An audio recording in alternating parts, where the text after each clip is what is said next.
Chapter 801. Outside the door, the old man stood with his hands behind his back.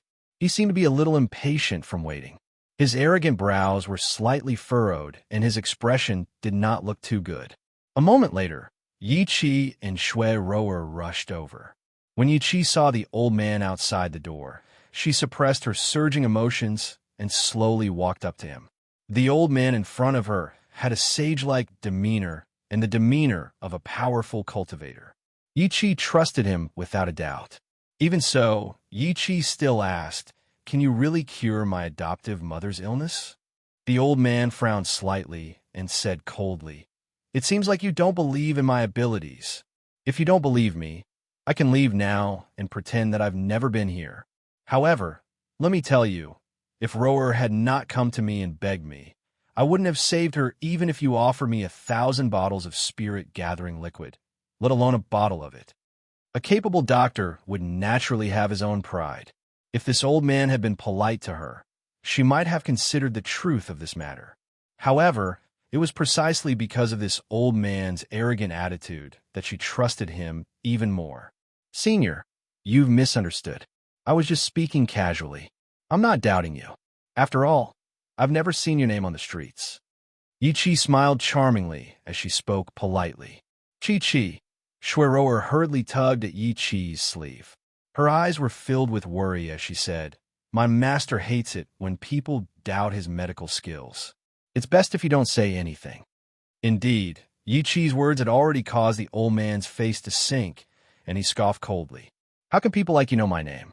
All these years, I've been living in seclusion in the mountains and have had no interest in the rich and powerful. If it wasn't for Rower's medical talent, I wouldn't have accepted her as my disciple." The old man's face was cold and stern, and his tone was filled with righteousness. The powerful aura that he exuded from the inside made Yi Chi's heart finally relax. "Senior, don't worry. As long as you save my adoptive mother, the Yi family will agree to any conditions you have." Yi Chi curled her lips slightly. Her adoptive mother's inability to give birth had been a sore point for many years. Furthermore, if not for that, his adoptive parents would not have been expelled from the Yi family.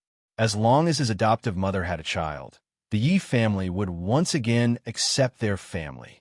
The old man looked at Yi Chi arrogantly. "Give me a bottle of spiritual medicine.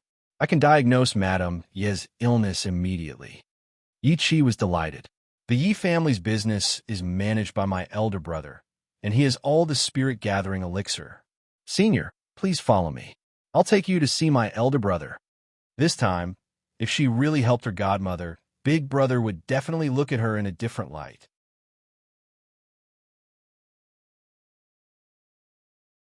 Chapter 802. Yi Chi glared at Fire angrily. But just as she finished speaking, Fire's figure suddenly appeared in front of her from a few meters away. With a paw sound, he slapped her face. "How my parents educated me has nothing to do with you. But right now, I will teach you a lesson on behalf of Yi Jingchen."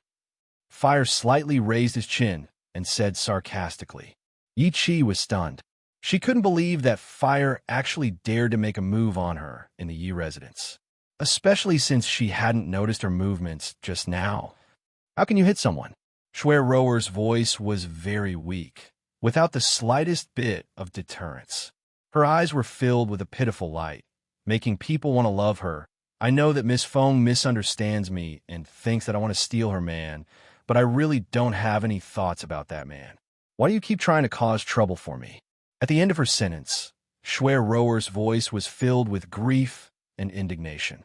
If someone who didn't know the truth heard this, they would think that she had been wronged. Obviously, the old man was the one who didn't know. He sneered, his lips curling into a mocking smile. "I really don't know how outstanding that man is, to the point that his woman thinks that my disciple wants to steal him away. Does she really think that her man is loved by everyone and that everyone will like him? I believe that with my disciple's eyes, she can't even compare to that man."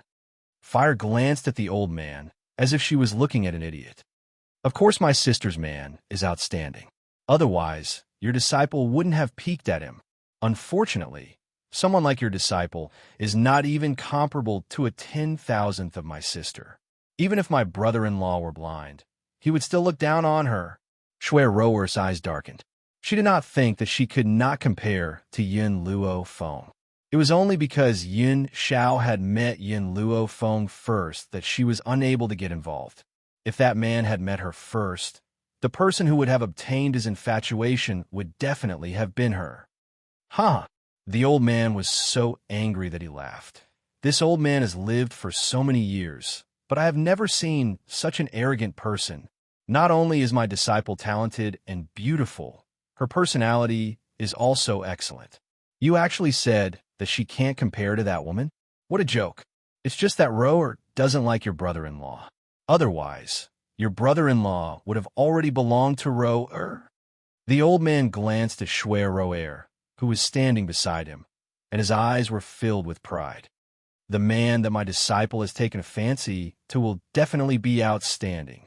Since she was not interested in him, it meant that the man was not good enough. Also, his voice paused for a moment before it suddenly became extremely sharp.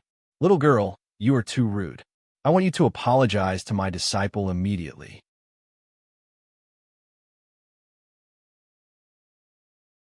Chapter 803. As a guest of the Yi residence, you must listen to me. If you don't apologize to Roer, I'll kick you out and make you sleep on the streets. She thought that since she had put it this way, the little girl would definitely be a little afraid.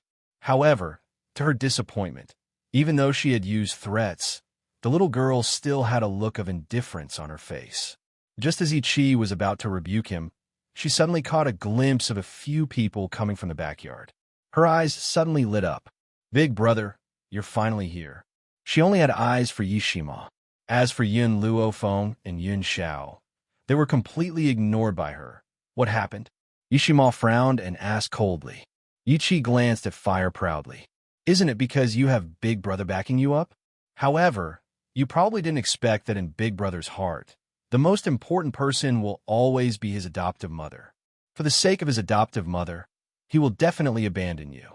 Thinking of this, Yichi looked at Yishima and said, Big Brother, this is Roer's master.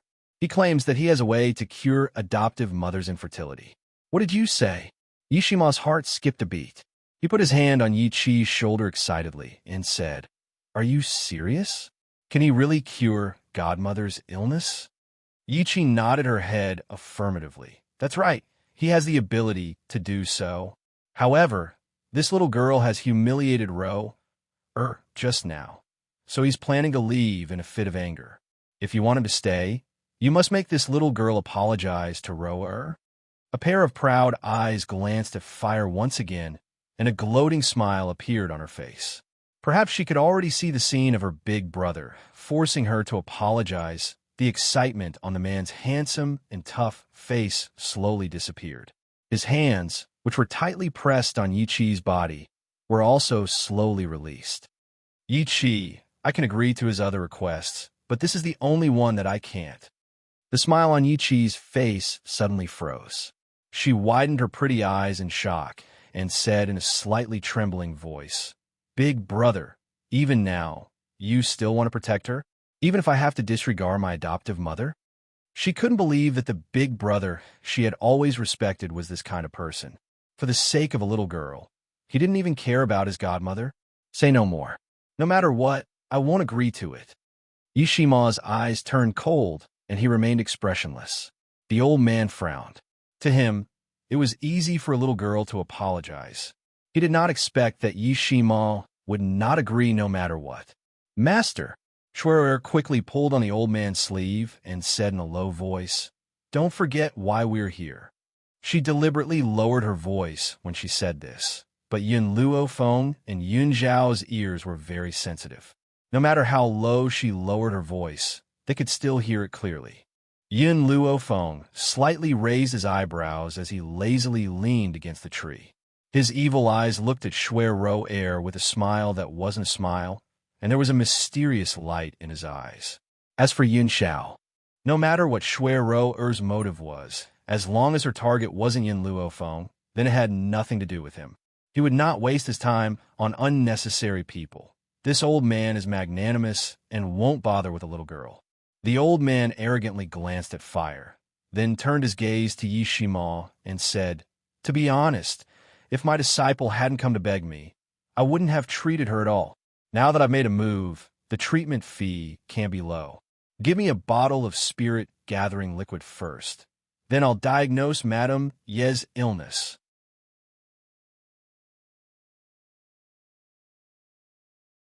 Unlike Yi Qi, Yi Shima was cunning and not as gullible as Yi Qi. It wouldn't be that easy to swindle the spirit-gathering medicinal liquid from him, if not for the fact that he only had 4 500-year-old medicinal herbs with him and was still missing one. He would not have thought of using this method to swindle Yi Shima. Thinking of this, the old man's eyes turned a few times and a glint flashed across his eyes.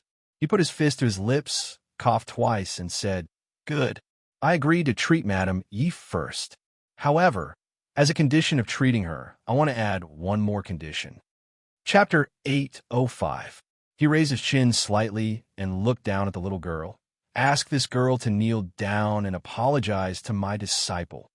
Since Yi Shima loved this little girl so much, he would definitely not agree to his conditions.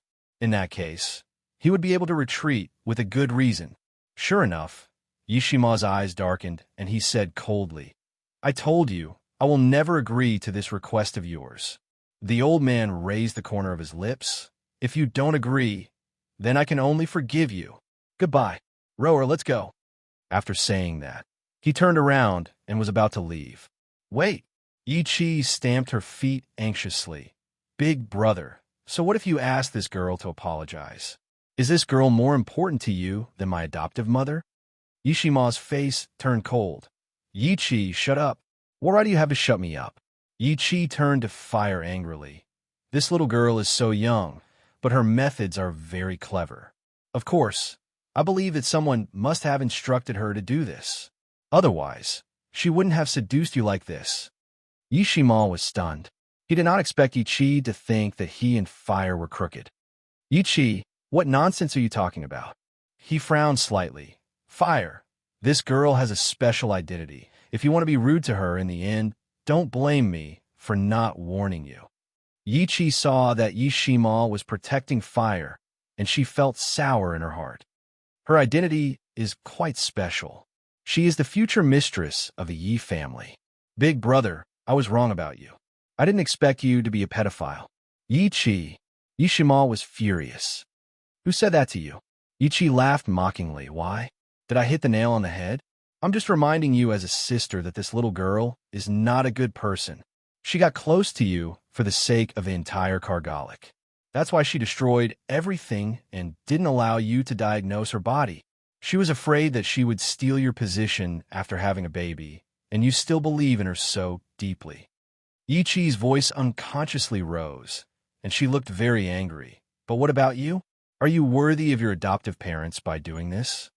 Yi Shima clenched his fists tightly. He took a deep breath to suppress his urge to beat Yi Qi up. Right at this moment, a burst of laughter suddenly came from outside the courtyard. It was exceptionally clear in this quiet courtyard. "What did Immerse do to me? Tell me about it. I'm also very curious as to how he let me and Brother Yi down." Yi Qi's body trembled. She slowly turned around and looked at the man and woman who were striding down from the horse. Her eyes reddened and tears of grievance rolled down her cheeks. "Godfather, Godmother, you're finally back." Dressed in bright red clothes like a bright red flame, he hurriedly strode in from outside the courtyard. Yin Luofeng was startled. His evil eyes flashed as he murmured, "It's them?"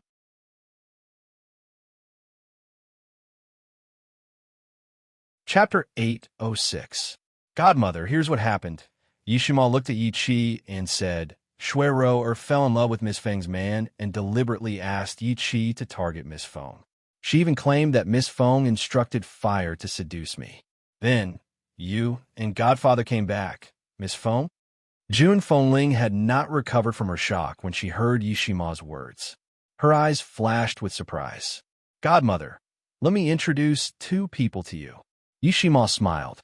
"These 2 are my new friends. Her name is Feng Luo Yin, and the other is her man, Xiao Yun." June Fingling's gaze gradually shifted from Yi Shima to Yun Luofeng. She raised her eyebrows slightly. Didn't you say that your name is Lin Ruabai? And you? She turned to Yun Xiao. Isn't your name Yun Mo? Yi Chi, who had wanted to complain, was stunned after hearing June Fingling's words. Her face was full of shock. Godmother knew them? In comparison, Yun Luofeng, who had been exposed on the spot, was not embarrassed at all. She said seriously, Lin Ruabai is my nickname. Oh, is that so? Since your surname is Feng? Why is your nickname Lin? Because my mother's surname is Lin. As far as I know, your mother's name is Bai Ling. June Fengling smiled. That smile was very proud, as if using words to choke Yun Luofeng was something to be proud of. Who told this girl to claim that her name was Lin Ruabai? If she had not given them a fake name, she would not have searched for them for so long. Fortunately, the heavens were watching over her, and she finally found them. The smile on Yun Luofeng's face slowly disappeared. His breathing gradually became heavier. You know me? At this moment, Yun Xiao, who had not been paying attention to this dispute, finally turned his face because of the matter involving Yun Luofeng. His cold eyes faintly revealed a cold glint. Under his cold gaze, June Fengling curled her lips into a faint smile and looked straight at Yun Luofeng. I don't know you. I only know Yun Luofeng. She looked heroic. If you're Yun Luofeng, then you're someone I know. Yun Luofeng narrowed his eyes, and a dangerous light flashed through them. Then what is your relationship with her? I'm her mother-in-law. What relationship do you think I have with her? The smile on June Fengling's face deepened. She stared at Yun Luofeng with a pair of half-smiling eyes. Yun Luofeng's face finally froze. She said she was her mother-in-law, which meant she was Yun Zhao's mother? After hearing this, Yun Zhao's expression changed for a moment, but it quickly became paralyzed again. To him, the word mother was a distant memory. It had been so long that he had forgotten what she looked like. Yi Chi's face turned from green to white, then from white to green again. She took 2 steps back, bit her lip, and said, "These 2 people are the ones foster father and foster mother are looking for?" The funny thing was, she actually wanted to chase these 2 people out of the Yi mansion. She was only an adopted daughter. What right did she have to chase out her adoptive mother's biological son and daughter-in-law? At this moment, Yi Chi's state of mind had already undergone a huge change. However, her tightly bitten lip was still pale. Shui Roer's mind raced. If this man really was Yi Jingchen and his wife's son, then she wanted him even more. As long as she became his woman, she would be the mistress of Kargalik. Even Yi Chi and her sister would have to live according to her wishes. At this moment, Shui Roer had already decided that no matter what, she would become Yun Zhao's wife.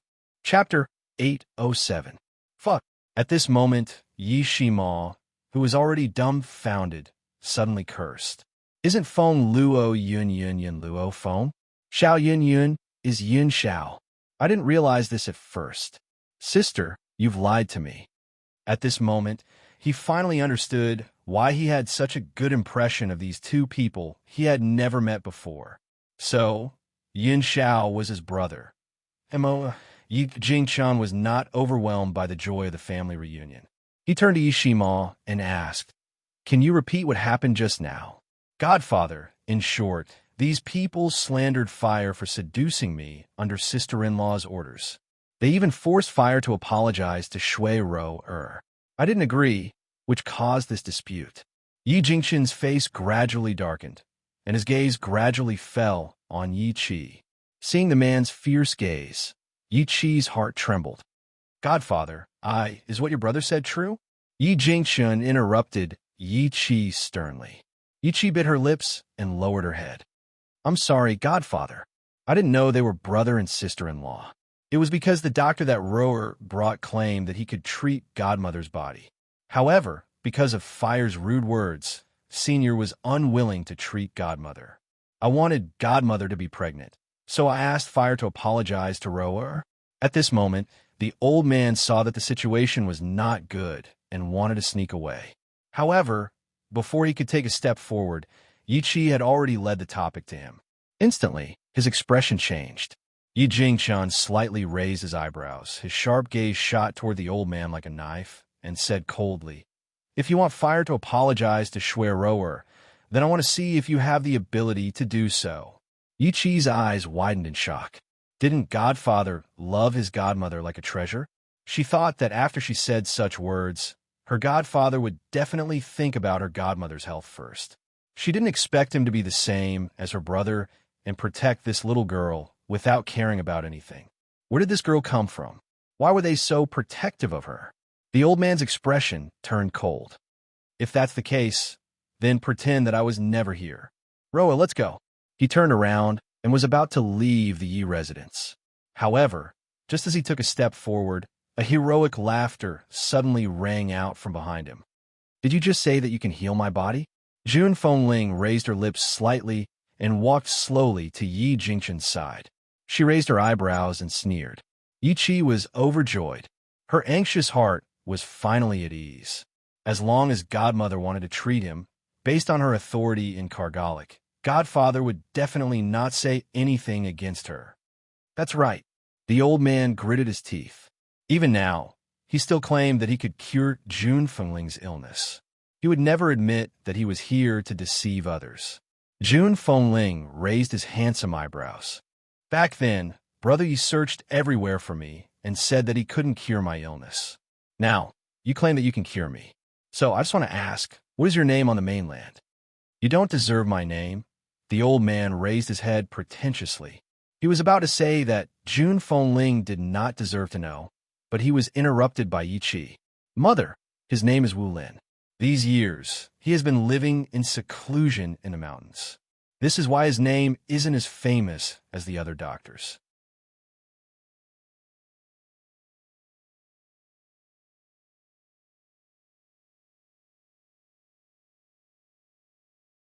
Chapter 809. The old man's legs turned to jelly and he fell to the ground. His eyes were glazed over and he was overwhelmed with despair. Jun Fengling was a member of the Yi family after all. No one would doubt her words. If the world found out about his deceit, there would be no place for him on this mainland. "Get out of here," Jun Fengling barked. The old man quickly got up from the ground and ran out of the house.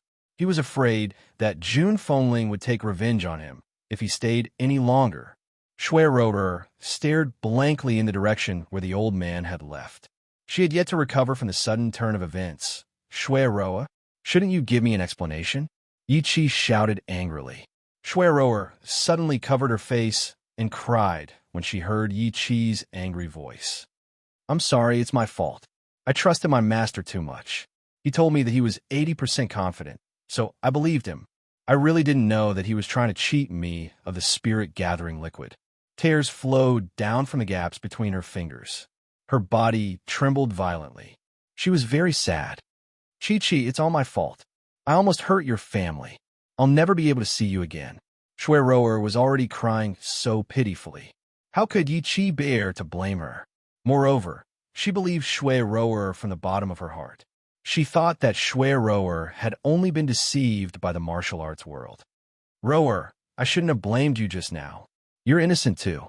This has nothing to do with you." Yi Qi's expression softened and she comforted her softly. Yin Luofeng could not help but look at Yi Qi when he heard their words.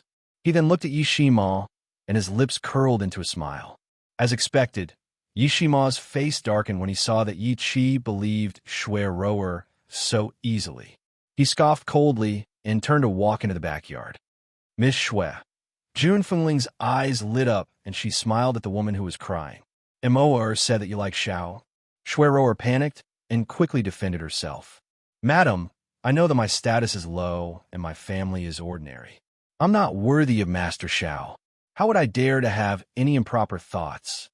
She only claimed that her family background was ordinary, which was why she knew that she couldn't match up with Yin Xiao. However, she never denied whether or not she had taken a fancy to Yin Xiao. After all, in Shui Roer's heart, which mother didn't want her son to be loved by everyone? If she said that she didn't like Yin Xiao, would her mother Jun Fengling still be able to accept her in the future? "Oh," Jun Fengling nodded slightly. "Fortunately, you do know your place. You know that my Xiao is not someone you can imagine. Shueroer's face instantly turned pale. She bit her lower lip and didn't make a sound. Yi Chi couldn't bear to see her like this, but she didn't dare to say anything in front of Jun Fengling. She could only look at Shueroer apologetically. "Madam, don't worry." Shueroer raised her head and revealed a desolate smile. "I really don't have any thoughts about young Master Xiao. Even if he has many concubines in the future, I won't be one of them. Even if she couldn't obtain Yun Xiao now, she would definitely make things difficult for Yun Luofeng. She would make him understand that as Yi Jingchen's stepson, Yun Xiao couldn't possibly only have one woman. As such, Shueroer couldn't help but glance at Yun Luofeng. Chapter 8:10. However, the girl didn't seem to hear her. She was talking to the man next to her in a low voice. She didn't know what she said, but the man's cold expression melted instantly. He looked at her affectionately with his eyes that were as dark as the night. Shueroer bit her lips, and a sinister look flashed across her eyes. "I'll let you be happy for a while." Since Jun Fengling was his mother, she would love for her son to have countless women and grandchildren. No matter how much they loved each other, they couldn't be a couple for the rest of their lives.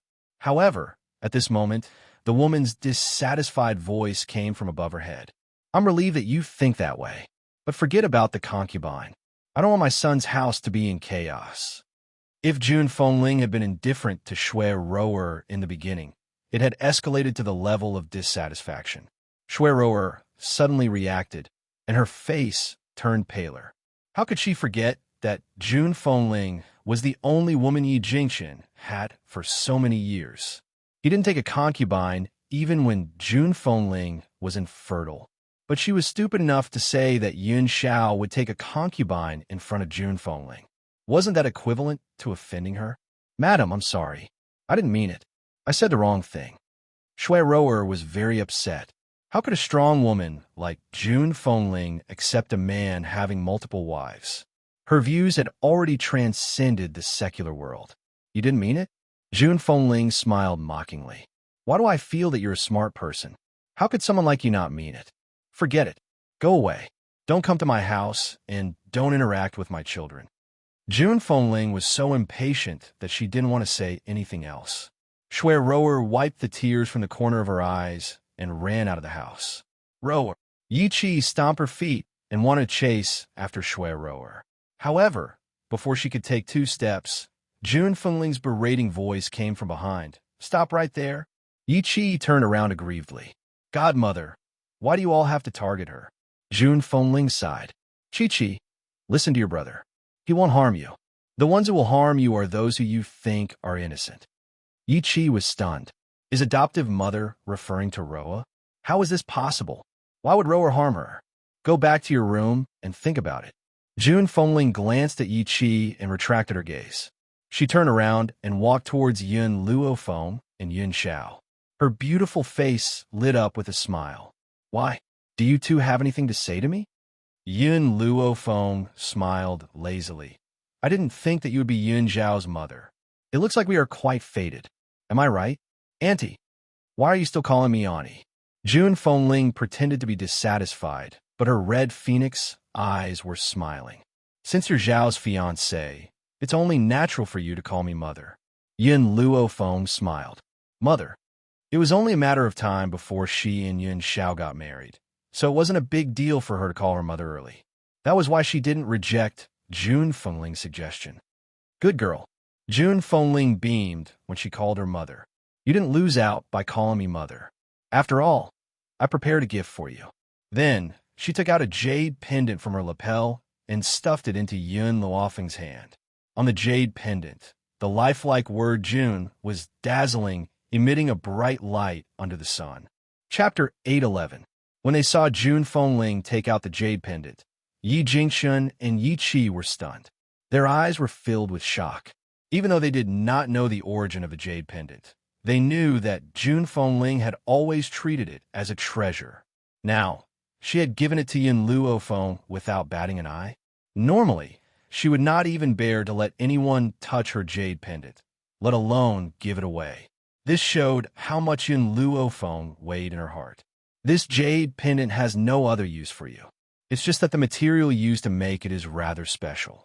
It can block 3 fatal attacks for you. However, it can only be used 3 times. After 3 times, it will become an ordinary jade pendant. Yin Luophone was stunned. Does this jade pendant have any special meaning for you? Isn't it a little inappropriate for you to give it to me like this? Jun Fengling smiled. This jade pendant was given to me by my father, your maternal grandfather. It has been with me for many years. However, it has no other use for me other than as a souvenir. You, on the other hand, often provoke powerful enemies. If you don't have something to protect yourself with, I won't be able to rest easy. It was obvious that Jun Fengling was well aware of Yun Luofeng's personality. This man had always been the type to make a move at the slightest disagreement. No matter where he went, he would always make enemies. This was why she took out the jade pendant she loved so much. Yin Luophone was touched. Putting the jade pendant's effects aside, the fact that Jun Fengling had given him a souvenir from her father proved that she saw him as family, especially since her tone was very indulgent. She did not seem to mind that Yin Luophone would make enemies. She was only worried about her safety. Jun Fengling smiled at Yin Xiao and asked, "What about you? We haven't seen each other for so many years. Do you have anything to say to me?" Yin Xiao's cold and callous face was slightly moved, but he was still unable to call out the word mother in the end. He thought about it and asked, "Did you arrange a marriage between me and the Ling family?" Hearing this, Jun Fengling furrowed her brows. "I think so. It's been so long I almost forgot. Where's the token of love?" Yin Xiao's voice was low and hoarse. "I lost it." Jun Fengling curled her lips. "Lost it?" Yin Xiao's face instantly darkened. Just because she lost that token of love, he had to go through so much trouble just to cancel the engagement? What's wrong? People from the Ling family looked for you? He wants to be engaged to you? Jun Fengling raised her eyebrows and asked.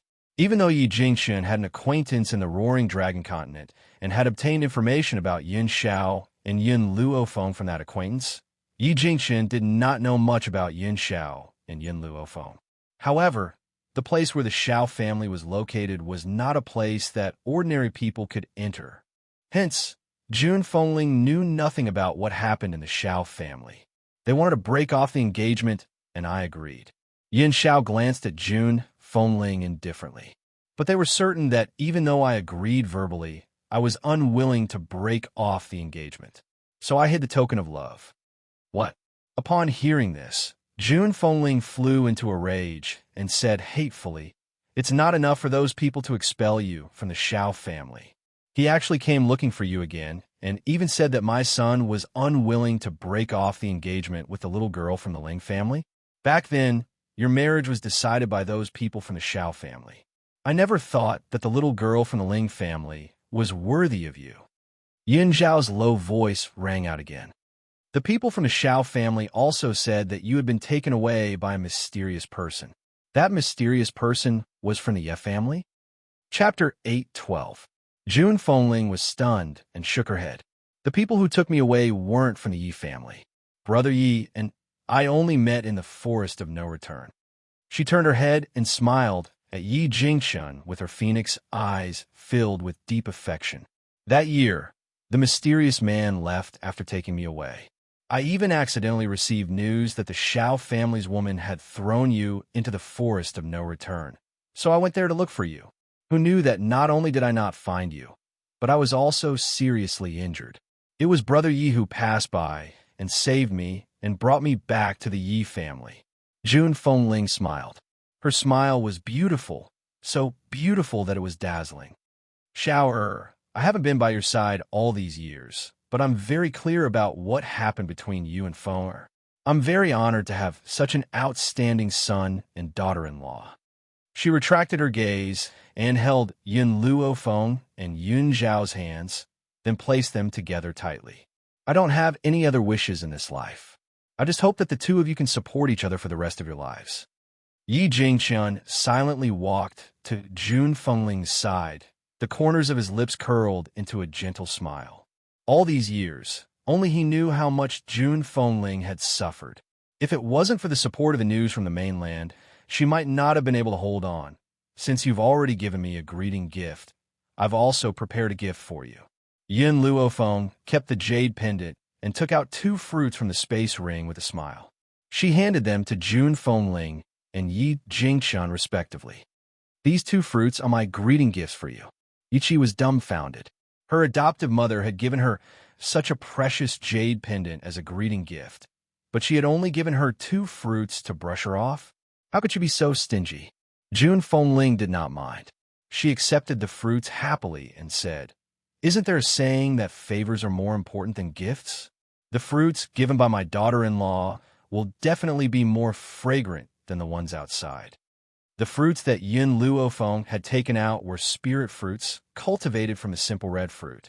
However, due to some changes in appearance after cultivation, Jun Fengling could not recognize that it was the simple red fruit. She brought the fruit to her lips and took a gentle bite. Instantly, a fragrant juice flowed between her teeth, making her feel extremely comfortable. Boom! Suddenly, Jun Fengling's body trembled, and a powerful surge of spiritual energy burst out of her body, breaking through the bottleneck that was blocking her advancement. Above her head, the spiritual chi of heaven and earth was still lingering, as if announcing her successful advancement. What happened? Yishima hurriedly ran in from the backyard. The moment he walked in, he saw that his parents and sister were stunned on the spot. A look of confusion flashed across his face. But very quickly, he was also stunned. He looked at the spirit chi circling above Jun Fengling's head and asked blankly, "Godmother, you broke through?" Godmother had been stuck at the bottleneck for a few years and had not shown any signs of breaking through. Why did she suddenly break through now? Jun Fengling was the first to return to her senses. She clearly understood that she had been able to break through because of the fruit that Yin Luofeng had given her. A strange light could not help but appear in her eyes. "Fenger, can you tell me what's going on?" In an instant, everyone's gazes were focused on Yin Luofeng, waiting for her to give an answer.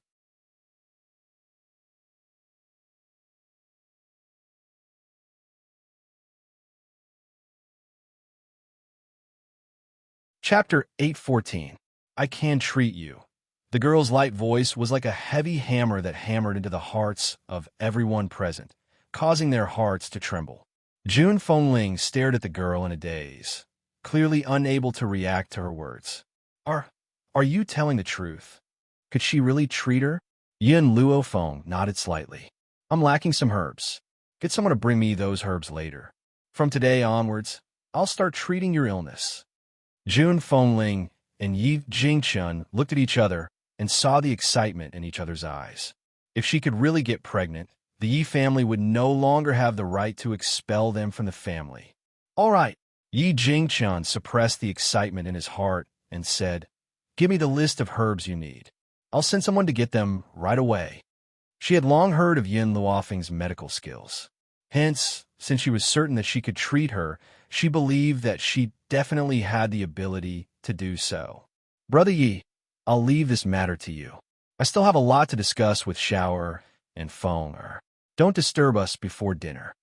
She winked at Yi Jingchun before pulling Yin Luofeng's hand and walking towards the backyard. Yin Xiao naturally followed when she saw that Yin Luofeng was being pulled away. Yi Shimor attracted his gaze from Yin Luofeng and turned to look at the pale-faced Yi Qi. He frowned slightly and said, "They're your brother and sister-in-law.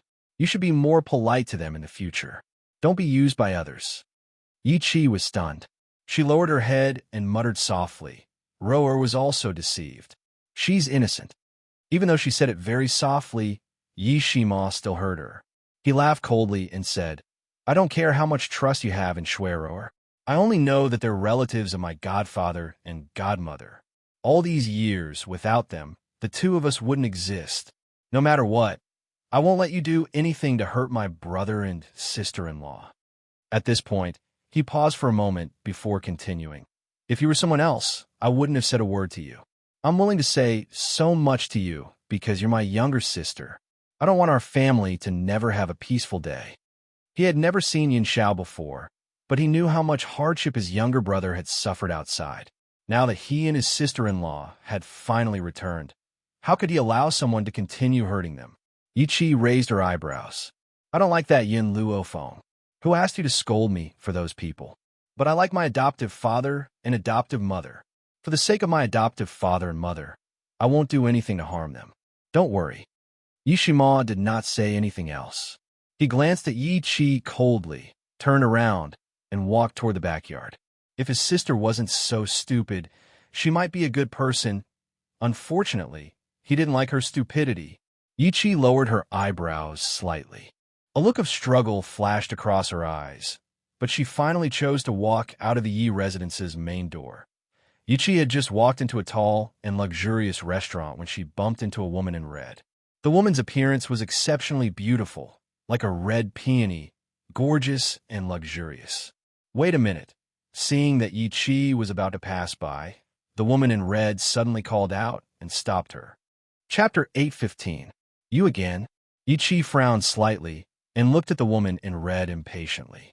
She asked, "Why are you always pestering me?" This woman had been saying good things about Yun Xiao in front of her ever since she found her a few days ago. However, she already had Yi Shima in her heart. No matter how good other men were, she would not like them. Miss Yi, I don't have any bad intentions. I'm just telling you what I know. It's said that your second brother, who has been missing for a long time, is a good man who is infatuated with love. If you can get him, he will definitely be devoted to you. So, I just want to help you.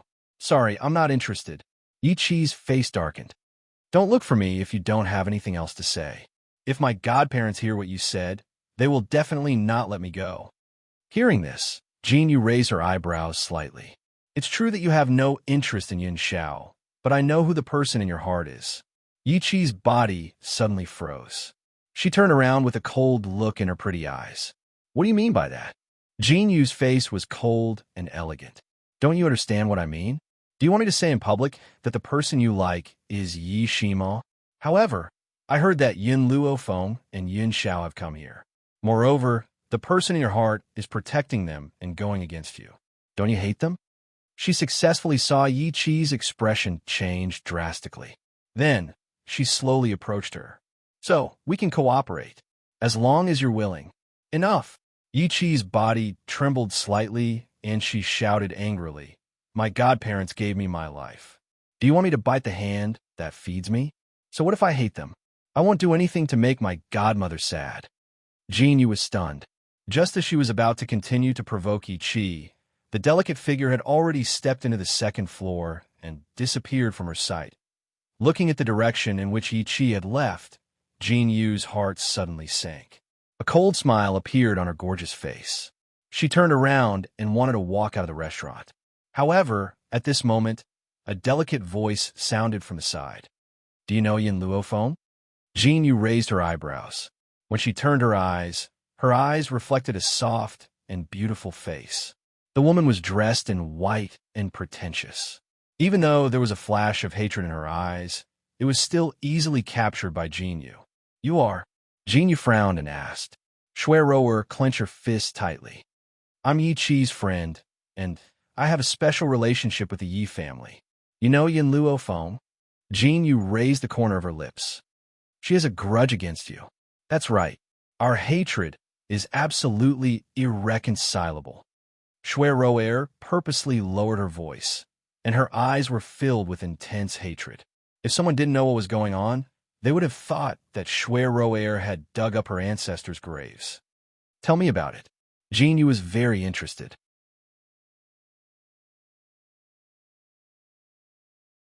Chapter 8:16. That's right. Shui Rower scoffed. I don't think I'm worse than Yin Luo Feng. I'm just weaker because I met Yun Xiao later than her. But I really don't understand why Yun Xiao's mother thinks so highly of her and belittles me.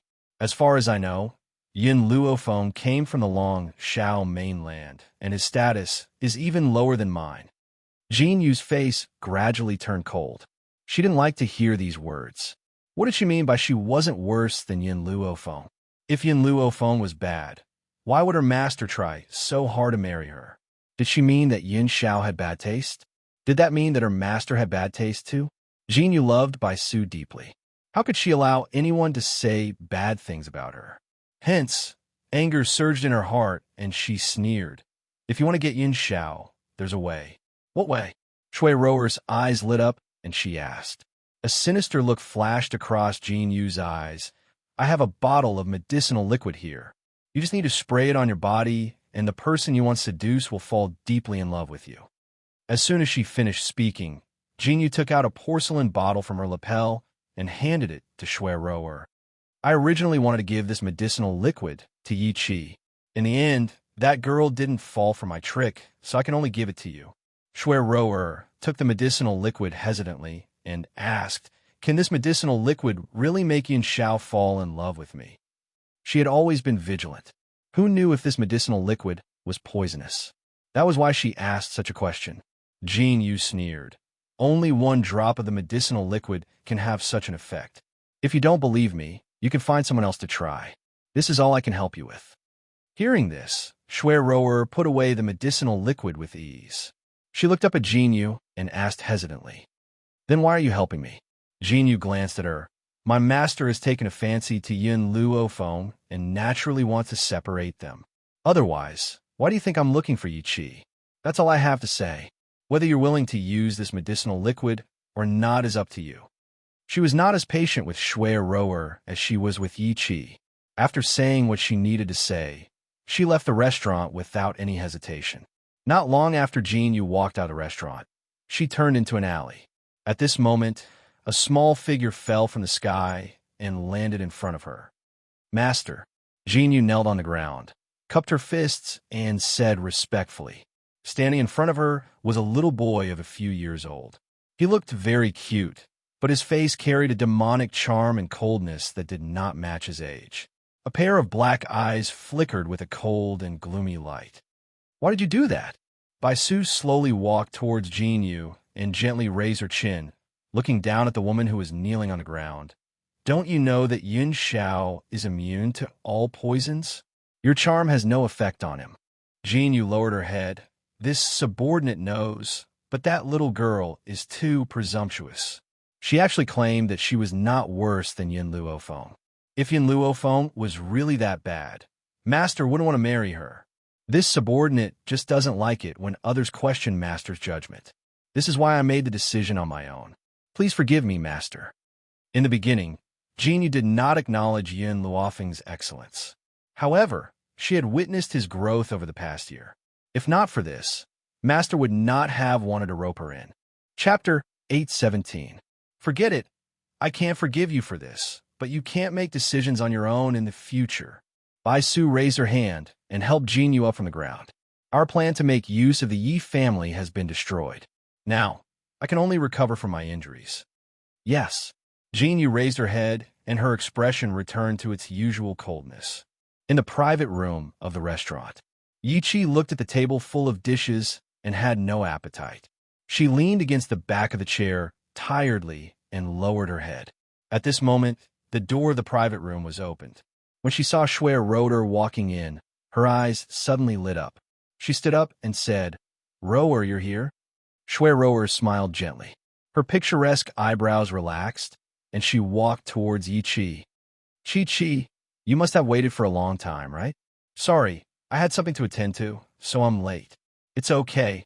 Yi Qi waved her hand generously. These dishes are a little cold. I'll get the waiter to heat them up later. By the way, Rower, where did you go just now? Why are there straws on you? Yi Qi raised her hand and brushed away the straw on Shui Rower's back. Her eyes were full of curiosity. At this moment, she did not see the fluster in Shui Rower's eyes when she brushed away the straw. I don't know where I got it from. Shui Rower calmed down and smiled. It's getting late. Let's eat first. You should go back after that. Otherwise, madam, you will definitely be angry. I don't want to destroy the harmony of your family because of me. Shui Rower lowered her head sadly. Her face was full of depression. Her expression seemed to be happy that Yi Qi's family was reunited, but at the same time, she was sad that Yi Qi could no longer be friends with her. Yi Qi originally wanted to question Shui Rower if she really wanted to hit on Yin Xiao. However, seeing her like this, she could not say anything. She opened her mouth to comfort Shui Rower. However, before she could say anything, a burly man broke through the door and said while panting, Rower, something happened to your family.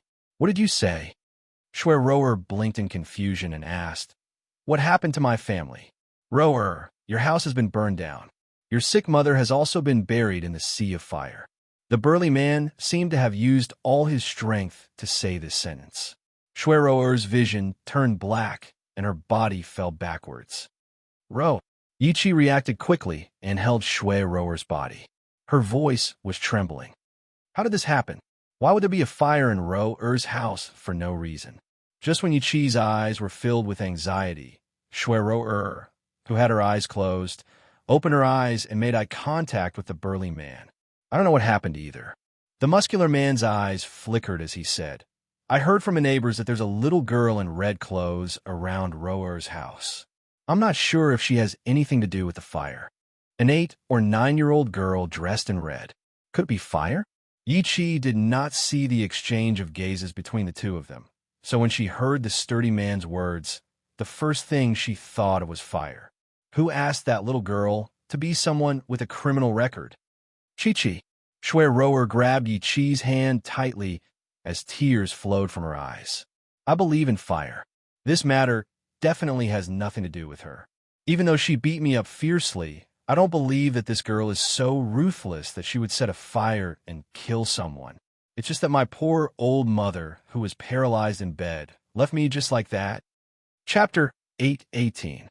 Shui Rower covered her lips and sobbed, her eyes brimming with tears. Her words sounded like she was exonerating fire, but in fact, she was telling Yichi that the person who set the fire and killed people was fire. That girl had beaten her up so fiercely back then. What else could she not do? Yichi was so angry that she almost rushed over to settle the score with fire. However, just as she was about to act, she suddenly remembered Yi Shima's cold gaze and instantly sobered her up. Let's go to the Yi residence first. I'll ask if she was the one who did this. Besides, you have nowhere to go now, so I'll ask my adoptive mother to let you stay for a few days." Shui Rower was stunned. She even forgot to cry. According to Yi Chi's personality, after hearing this, shouldn't she immediately kill fire to avenge her? But why did she have to ask about the truth? But no matter what, he could stay in the Yi residence tonight. As long as he stayed there, he would have a chance to get Yin Xiao. Once Yin Xiao fell in love with her, she would have a right to speak in Yi City. Compared to the disputes in the outside world, the Yi residence was happy and harmonious. However, at this moment, a servant walked in from outside and hurriedly reported, "Master, madam, Mrs. Back. Miss Shui has also come with her." Outside, everyone called Yi Jingxian young master, but the servants in the Yi residence all called him master. Hearing that Shui Rower had come to the Yi residence again, Yi Jingxian and his wife's faces did not look too good. "I've already said that my family does not welcome that girl. Why is Chi-Chi so disobedient?" Jun Fengling frowned. "Besides, I told Chi-Chi to stay at home and reflect on her mistakes. Who allowed her to go out?" "Madam, Miss claimed that Miss Shui's house was caught in a fire, and there is no other place to live now." The servant reported respectfully. Moreover, the young miss said that she brought Miss Shui here because she has something to verify. Jun Fengling's eyes darkened. "Let them in. I want to know what they are here to verify." As Jun Fengling's adopted daughter, Yichi did not need to report to Jun Fengling to see her. However, she had brought Shui Rower with her, which was why she was stopped. Yin Xiao remained expressionless in the face of all of this. Her expression was cold as she silently peeled the skin of the grape for Yun Luo Feng before placing the sparkling and translucent flesh by her lips. Ahem. Jun Fengling coughed and glared at Yi Jingxian. "Look at how considerate my son is. How warm. Why don't you learn it?" Yi Jingxian chuckled and hugged Jun Fengling's shoulder. "You should have told me earlier if you wanted me to feed you grapes. When have I not satisfied your request?" Jun Fengling slapped Yi Jingxian's hand away and said coquettishly, "Do you need me to tell you this? Doing it yourself and needing me to remind you to do it are completely different."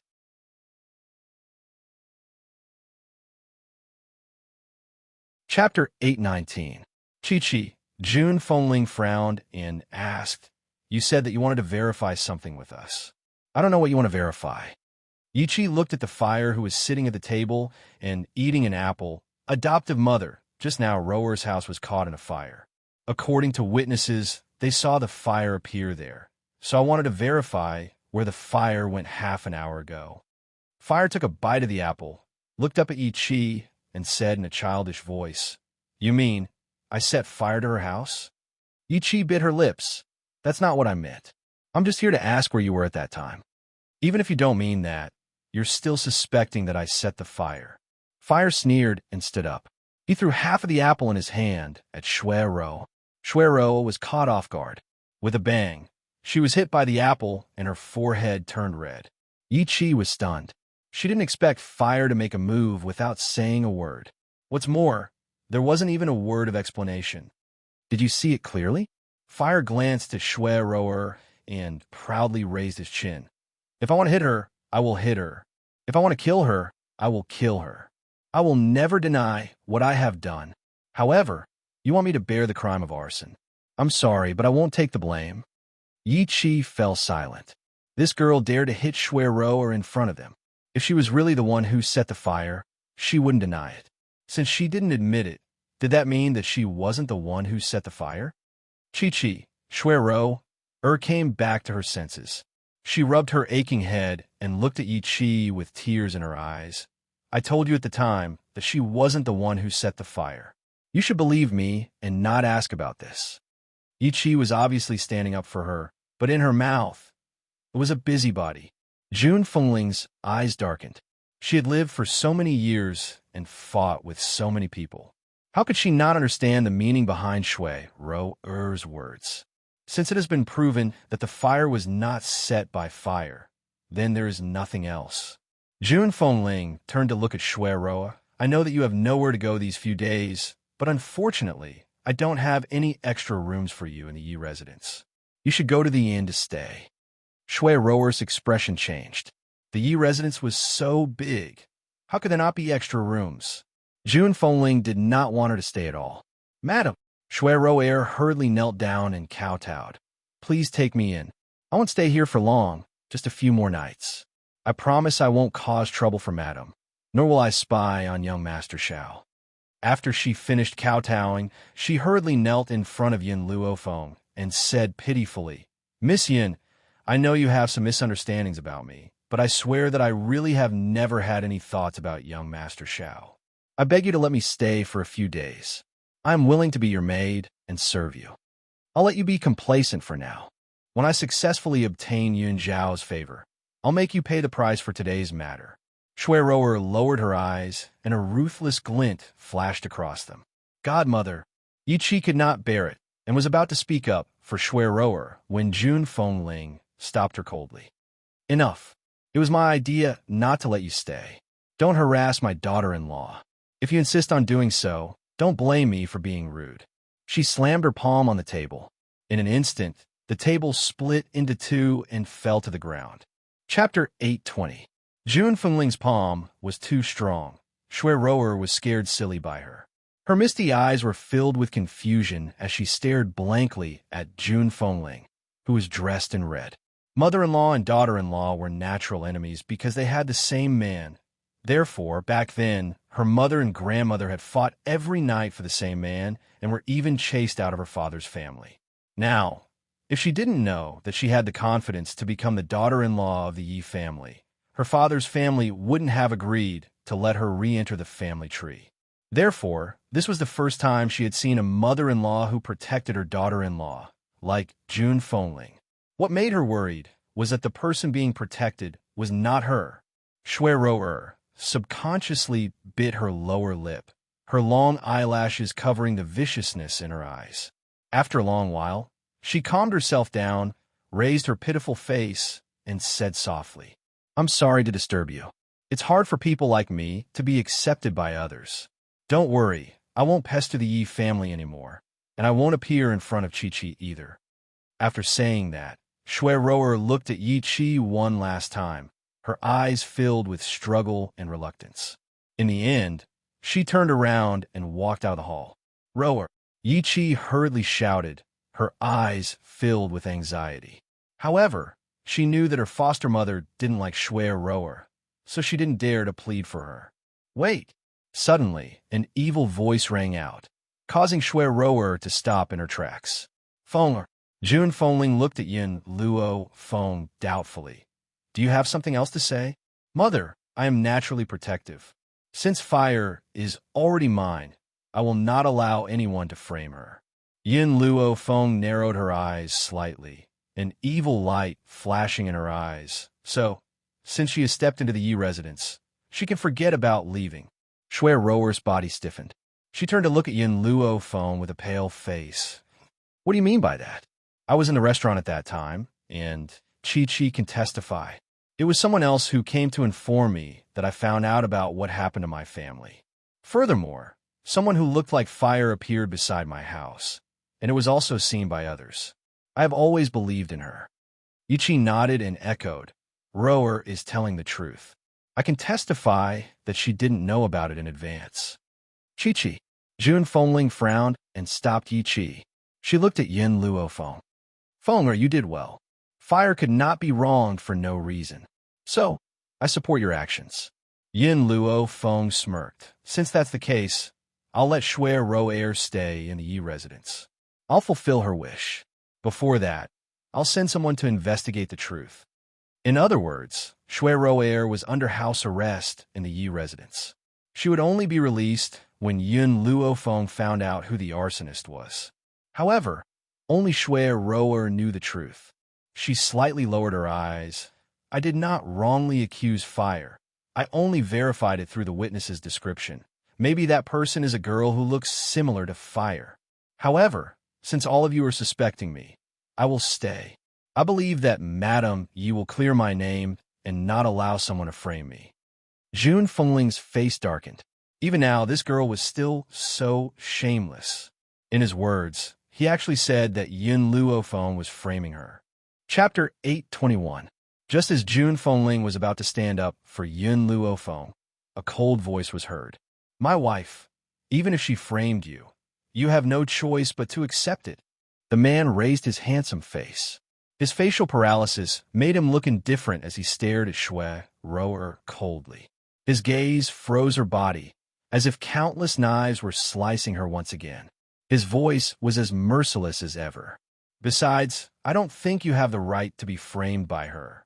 Shui Rower's face turned paler and paler. Her body swayed a few times, and she almost fell to the ground. What made her even angrier was that Yi Chi did not speak up for her at such a time. She allowed these people to bully her. Yi Chi felt Shui Rower's pleading gaze and lowered her head in shame. She would fight for Shui Rower when she faced Yi Shima. However, she did not have the courage to refute Yi Jingxin and his wife. That was because her adoptive father and mother were the people she respected the most. She had already rebelled against their wishes. How could she continue to support them now? She could only comfort Shui Rower after this matter was over. Brother Yi, Jun Fengling did not even look at Shui Rower and turned to Yi Jingxin. Send 2 people to watch over her. I don't want this woman to cause any trouble for the Yi family. Also, lock her up somewhere far away from shower. Don't let her disturb others here. Obviously, Jun Fengling did not want Shui Rower to have a chance to get close to Yin Xiao. Even if Yin Xiao did not like her, she would still feel disgusted. Yi Jingxun smiled gently before he barked. Guards, take Shui Rower away and lock her up. She is not allowed to appear in the main courtyard. As soon as he finished speaking, 2 guards walked in and cupped their fists respectfully. Yes, sir, Roa. Seeing that the 2 guards were holding Shui Rower, Yichi hurriedly held her hand and comforted her. Don't worry. If you really didn't frame Huahua on purpose, my adoptive mother will definitely clear your name. I'll let you suffer for a few days. Shui Rower smiled miserably. She didn't answer Yi Chi's question and followed the 2 guards out of the door. At this moment, Yi Chi did not notice the sinister glint that flashed across her eyes. Instead, she was still worried about what had happened to her. Chi, go down and rest. Jun Fengling's voice was no longer as cold as before, but carried a hint of helplessness. If Shui Rower really wronged fire, I will not let her off so easily. You should be mentally prepared. Yi Chi shuddered and turned to face June Fengling. Godmother, if she really did that, I can't forgive her. But I believe her. It's not just because she's my friend, but because her mother died in the sea of fire this time. She can't use her mother's life to frame others, can she? June Fengling shook her head. She knew that this time, they must have misunderstood fire. However, this misunderstanding was not Rower's original intention, and she was also someone who did not know. The mainland is so big. There will always be people who don't recognize their own family. June Fengling's tone gradually became indifferent. Perhaps you will understand in the future. For now, you should go and reflect on your actions these few days. Yes. Yi Qi bowed and left. After the two of them left, the atmosphere in the hall could no longer return to its previous cheerful and harmonious atmosphere. Chapter 822. June Fengling's lips curled into a smile as she turned to look at Yun Luofeng. You two must be tired, right? Go back and rest. I'll get the servant girl to wake you up before dinner. As he spoke, June Fengling kept winking at Yin Xiao, not forgetting to instruct, make the baby well. Yin Luofeng's expression was a little awkward. Even though she had shared a bed with Yun Xiao for so many days, nothing had actually happened. Making a baby was obviously impossible. However, Yin Xiao coldly agreed to June Fengling's request. Okay. Yin Luofeng's expression darkened. Yin Xiao, who had always been obedient, didn't go along with Yin Luofeng this time. His cold eyes were filled with determination. We'll make a baby very soon. Don't be too fast. It's better to take it slow. June Fengling smiled evilly. Yin Xiao was stunned. She looked at Yin Luofeng in confusion, as if asking her what June Fengling meant. Yin Luofeng's expression darkened. She never thought that June Fengling would be so dirty. I won't disturb you anymore. Ha! June Fengling looked at Yin Luofeng's darkened expression and couldn't help but be in a good mood. She said, Yi Ji, let's go back to our room and rest. However, when she walked to Yun Zhao's side, she paused and the smile on her lips deepened. Son, work hard. Mother is waiting to hold a grandson. After speaking, she walked out of the hall with Yi Jingchun, leaving the extra space for the two of them. Seeing that the hall had become empty, Yin Luofeng took a few steps closer to Yun Xiao and smiled evilly. Do you want to know what your mother meant? Yun Xiao nodded honestly. He really wanted to know. Your mother means... Yin Luofeng's lips moved to Yun Zhao's side. An evil glint flickered in his dark eyes. When you're in bed, she wants you to last a little longer. Yun Xiao looked up at Yin Luofeng and said in a hoarse voice, All these years, no matter how much my power has grown, I've never given up on training my body. What does this have to do with endurance? A strong body will also have a strong endurance. Yun Xiao paused and continued, so you can rest assured. Yin Luofeng smiled. She reached her hand into Yun Zhao's shirt, her fingers slowly brushing past the man's abdominal muscles. Indeed, the first time I saw you, I was attracted by your abs. If Yun Xiao hadn't taken off his clothes, it was hard to imagine that he would have these 8-pack abs. After all, from the outside, one could not see the muscles on his body. In layman's terms, he looked thin when he wore clothes, but he was muscular when he took them off. He had a perfect figure. No, this fellow was a grade higher than the standard figure. Looks like I need to find a way to become a venerable spiritualist as soon as possible. Yun Luofeng withdrew his hand and rubbed his chin as he mumbled to himself. Night fell, deep into the night. Inside the woodshed, Rower stood up from the ground, full of dried firewood. She patted the dust off her body and walked towards the door. However, the door was locked by a chain, making it impossible for her to open it from the inside. Her expression darkened, and a vicious light flashed in her eyes like a dagger dipped in poison. June Fengling, I didn't think that you'd guard against me to this extent. Once I bewitch your son, you'll have to accept me even if you don't want to. Who asked your son to love me? Chapter 823. Rower sneered in her heart. All these years, June Fengling had been separated from her son for many years. Therefore, she felt very guilty towards him and wanted to make it up to him. Otherwise, why would he indulge Yin Luofeng so much? But if I become her daughter-in-law, she can only indulge me like this. Otherwise, how could her son so easily forgive her for abandoning him for so many years? The funny thing was that Shui Rou didn't know that Jun Fengling's indulgence towards Yin Luofeng wasn't because of his guilt towards Yin Xiao. She did feel guilty, but she didn't indulge Yin Luofeng because of this. She accepted Yin Luofeng because of Yin Luofeng himself. Otherwise, with Jun Fengling's character, even if he had reluctantly accepted her as a daughter-in-law for the sake of his son, he would not be so protective of her. Just from the fact that Jun Fengling had given the most precious thing to Yin Luofeng, it was clear that she liked this daughter-in-law from the bottom of her heart. Love me, love my dog. But more importantly, it depended on her own charm. Shui Rou raised her brows. The coldness in her eyes gradually disappeared and was replaced by a pitiful look. Big brother guards, I want to go out and relieve myself. Can you let me go for a while? At the entrance of the woodshed, the two guards looked at each other in dismay. Shortly after, one of the guards coldly said, Madam has already given the order that you are not allowed to leave the woodshed. If you want to urinate, do it on the spot. Shui Rou's eyes flickered and she continued, but there is no chamber pot in this shed. If the two of you are unwilling to let me leave, why don't you give me a chamber pot? The two guards hesitated for a while before saying, All right, wait a moment. Shui Rou wasn't capable enough to escape from their hands, so they went to prepare a chamber pot for her. Shui Rou's lips curled into a sinister smile as she listened to the sound of footsteps getting further and further away. She then took out the aphrodisiac that Jinyu had given her and dripped a drop of it on herself. This aphrodisiac was colorless and odorless, so ordinary people would not be able to feel anything. Not long after, the sound of chains being unlocked came from outside. Soon after, the two guards walked in from outside and blocked the entrance like door gods. The chamber pot is for you. The guard was expressionless.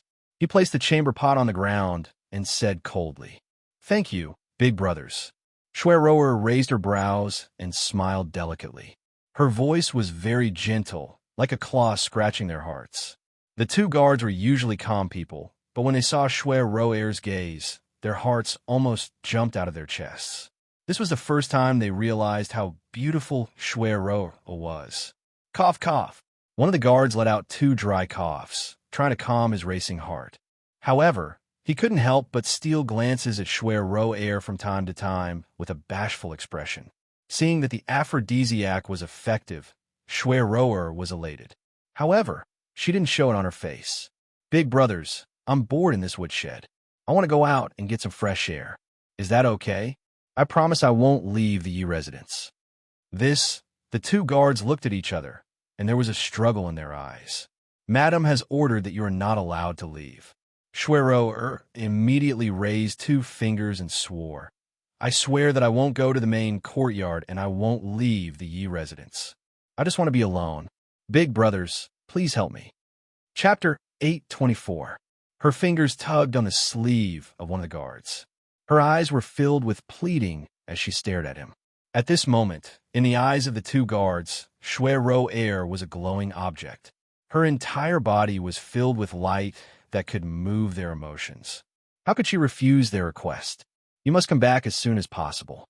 We will still lock the door here and pretend that you are still in the woodshed. In addition, I will tell you some places that we must pass by during our patrol. You must remember to avoid those places. If the madam finds out, we will all die. Shui Rou was ecstatic.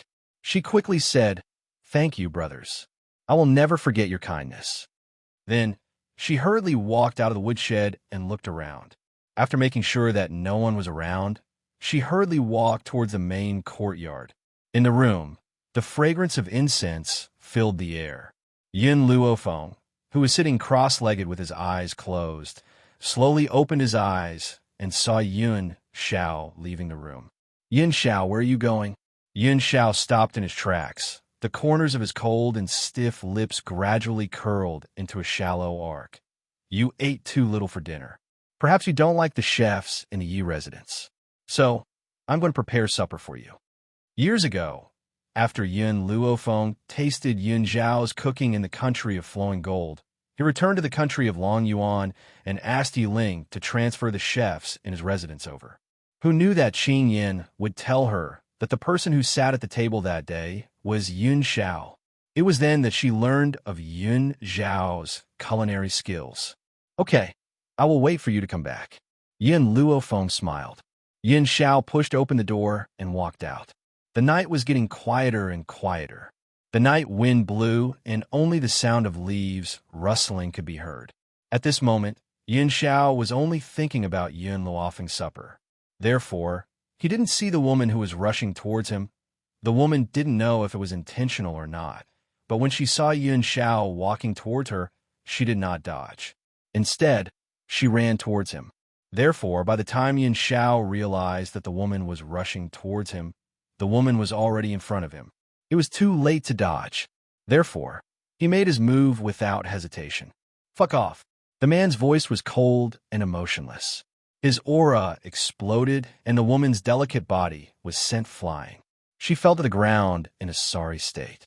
Shui Roer never expected Yun Xiao to be so violent despite his good looks. Under normal circumstances, if a beauty like her was about to fall in front of him, shouldn't he be supporting her? But not only did he not help him up, he even attacked him. It was as if she was some kind of germ that would taint her the moment she came into contact with it.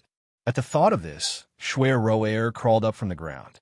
With tears in her eyes, she looked at Yun Xiao pitifully. Young Master Xiao, I'm sorry. I didn't do it on purpose. I just didn't see you appear. She had a beautiful face, a gentle expression, and tears in her eyes, which made people involuntarily want to protect her. Such a woman should be loved by many men. However, Yun Xiao was not one of those men. Young Master Xiao, actually, I fell in love with you from the first time I saw you, Shui Roer said affectionately. I am different from Yun Luofeng. She must have known your identity. That's why she got close to you. As for me, my love for you has no ulterior motives. Even if you're not a member of the Yi family, I will still love you deeply. Chapter 825. Yun Xiao, who was about to leave, heard Shui Roer mention Yun Luofeng's name. He immediately stopped in his tracks and turned his cold gaze towards Shui Roer. When Shui Roer saw him walking towards her, she thought that he had been bewitched by the aphrodisiac. Her heart was filled with joy, and her expression became even more gentle. Young Master Xiao, if you are willing to marry me, you will know that I am not inferior to Yun Luofeng. In fact, I am even more outstanding than her. She smiled gently and slowly walked towards Yun Xiao. Every time she took a step closer to Yun Xiao, her heartbeat would increase by a notch. She stared foolishly at that grim face, and the feeling of amazement rose involuntarily once again, causing her to fiercely swallow her saliva. If she became Yun Xiao's wife, how blissful would her life be? Young Master Xiao, my legs are a little weak. Can you help me? Shui Roer smiled gently and stretched her arm towards Yun Xiao. Her body tilted and fell into the man's embrace. Just as her hand was about to land on Yun Xiao's wrist, a swift and fierce sword light suddenly flashed past. In an instant, before she could even touch Yun Xiao's hand, her hand was severed by the blade light. Ah! A shrill cry rang through the sky, causing the entire Yi residence to tremble. At the same time, Shui Roer's body fell heavily to the ground without any support. Fresh blood gushed out from her severed arm and dyed the entire courtyard red. You weren't poisoned by the aphrodisiac? Shui Roer's eyes widened and her pale lips trembled slightly. How could this be? She had tried the aphrodisiac that woman had given her several times. She had succeeded every time. Why didn't this man fall into her aphrodisiac? Why? Why did this happen? What's going on? Just as Shui Roer was about to faint, an astonished voice rang out from behind. Then, Yi Jingchun and his wife led a group of people into the courtyard. A group of guards had also surrounded the entire courtyard. Yun Luofeng quickly walked over to Yun Xiao's side. She glanced at Shui Roer, who was lying in a pool of blood, and immediately understood what had happened. Roer! Yi Qi also saw Shui Roer and cried out in alarm. She hurried over to her side. Roer, your hand. Why is it like this? Due to excessive blood loss, Shui Rower's face was pale and her lips trembled as she looked at Yin Xiao. Shui Rower. Jun Fengling had already regained her senses and walked towards Shui Rower with a sneer. Didn't I tell you not to take a step out of the woodshed? You're not allowed to appear in the main courtyard. Looks like someone disobeyed my orders and let you out. Yi Jingqian understood what Jun Fengling meant and immediately sent 2 men to bring the 2 guards who were guarding Shui Rower over. After all, Shui Rower's appearance here was definitely related to them. Godmother, Rower has already become like this. Shouldn't we treat her first? Yi Qi nervously rubbed the corner of her clothes, and tears almost fell from her eyes. Qi, this has nothing to do. Jun Fengling glanced at Yi Qi. If you want to stay here and see how the world progresses, then shut up. Otherwise, I'll have someone send you away immediately. Yi Qi was stunned and shut up. She had never dared to disobey Jun Fengling's orders.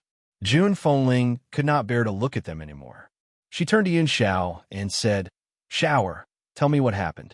I will definitely seek justice for you and Feng. Chapter 826. Yin Xiao's expression was as cold as ever. He wanted to seduce me. He even claimed that Feng was not as good as her. Jun Fengling's face darkened completely. She sneered and her lips curled into a sarcastic smile. Feng is not as good as you. Shui Rower, aren't you overestimating yourself? Do you think that I, Jun Fengling, will accept anyone? You're wrong. I accept Feng, because she's Yin Luo Feng. I won't accept anyone else. When those people reported Yin Zhao's news to Yi Jingqian, they also brought Yin Luo Feng along. Hence, Jun Fengling already knew about Yin Luofeng's behavior all these years and admired her even more. Yet, Shui Rower claimed that Yin Luo Feng was not as good as her. What a joke. How could the daughter-in-law that Jun Fengling fancied be inferior to such a pretentious woman? No, it's not like that. Shui Rower's severed arm throbbed in pain and her body started to twitch. However, in order to defend herself, she forcefully held on. I didn't want to seduce young Master Xiao. It was young Master Xiao. He wanted to molest me. I merely rejected him and he cut off my arm. Jun Fengling was furious. My son wanted to molest you? Who do you think you are? You can't even compare to my daughter-in-law's toes. Will my son give up a beautiful daughter-in-law to molest a disgusting woman like you? Madam Yi, you can't be unreasonable. Shui Rower's face turned pale and she continued to defend herself. You didn't see anything. How can you prove that I seduced young Master Xiao? She could not admit it no matter what. Otherwise, Jun Fengling would not let her off. You said that you didn't want to seduce my son? Then what are you doing here? Jun Fengling sneered. If you really have no intentions, you should stay in the woodshed. Why are you in the main courtyard? Yi Qi, who was initially anxious, was stunned after hearing Jun Fengling's words. Yes, if Shui Rower really had no intentions, why didn't she stay in the room and wait for the injustice to be cleared? Why did she come to Yin Xiao? Yi Qi was confused. All these years, she had trusted Shui Rower deeply. Naturally, she did not dare to believe that it was all a lie. Master, madam, this subordinate has brought him here. At this moment, the people who went to arrest them had already brought the 2 guards over. When the 2 of them saw Shui Rower lying in a pool of blood, their legs went soft and they fell to the ground in despair. The thing they were most worried about still happened. Speak.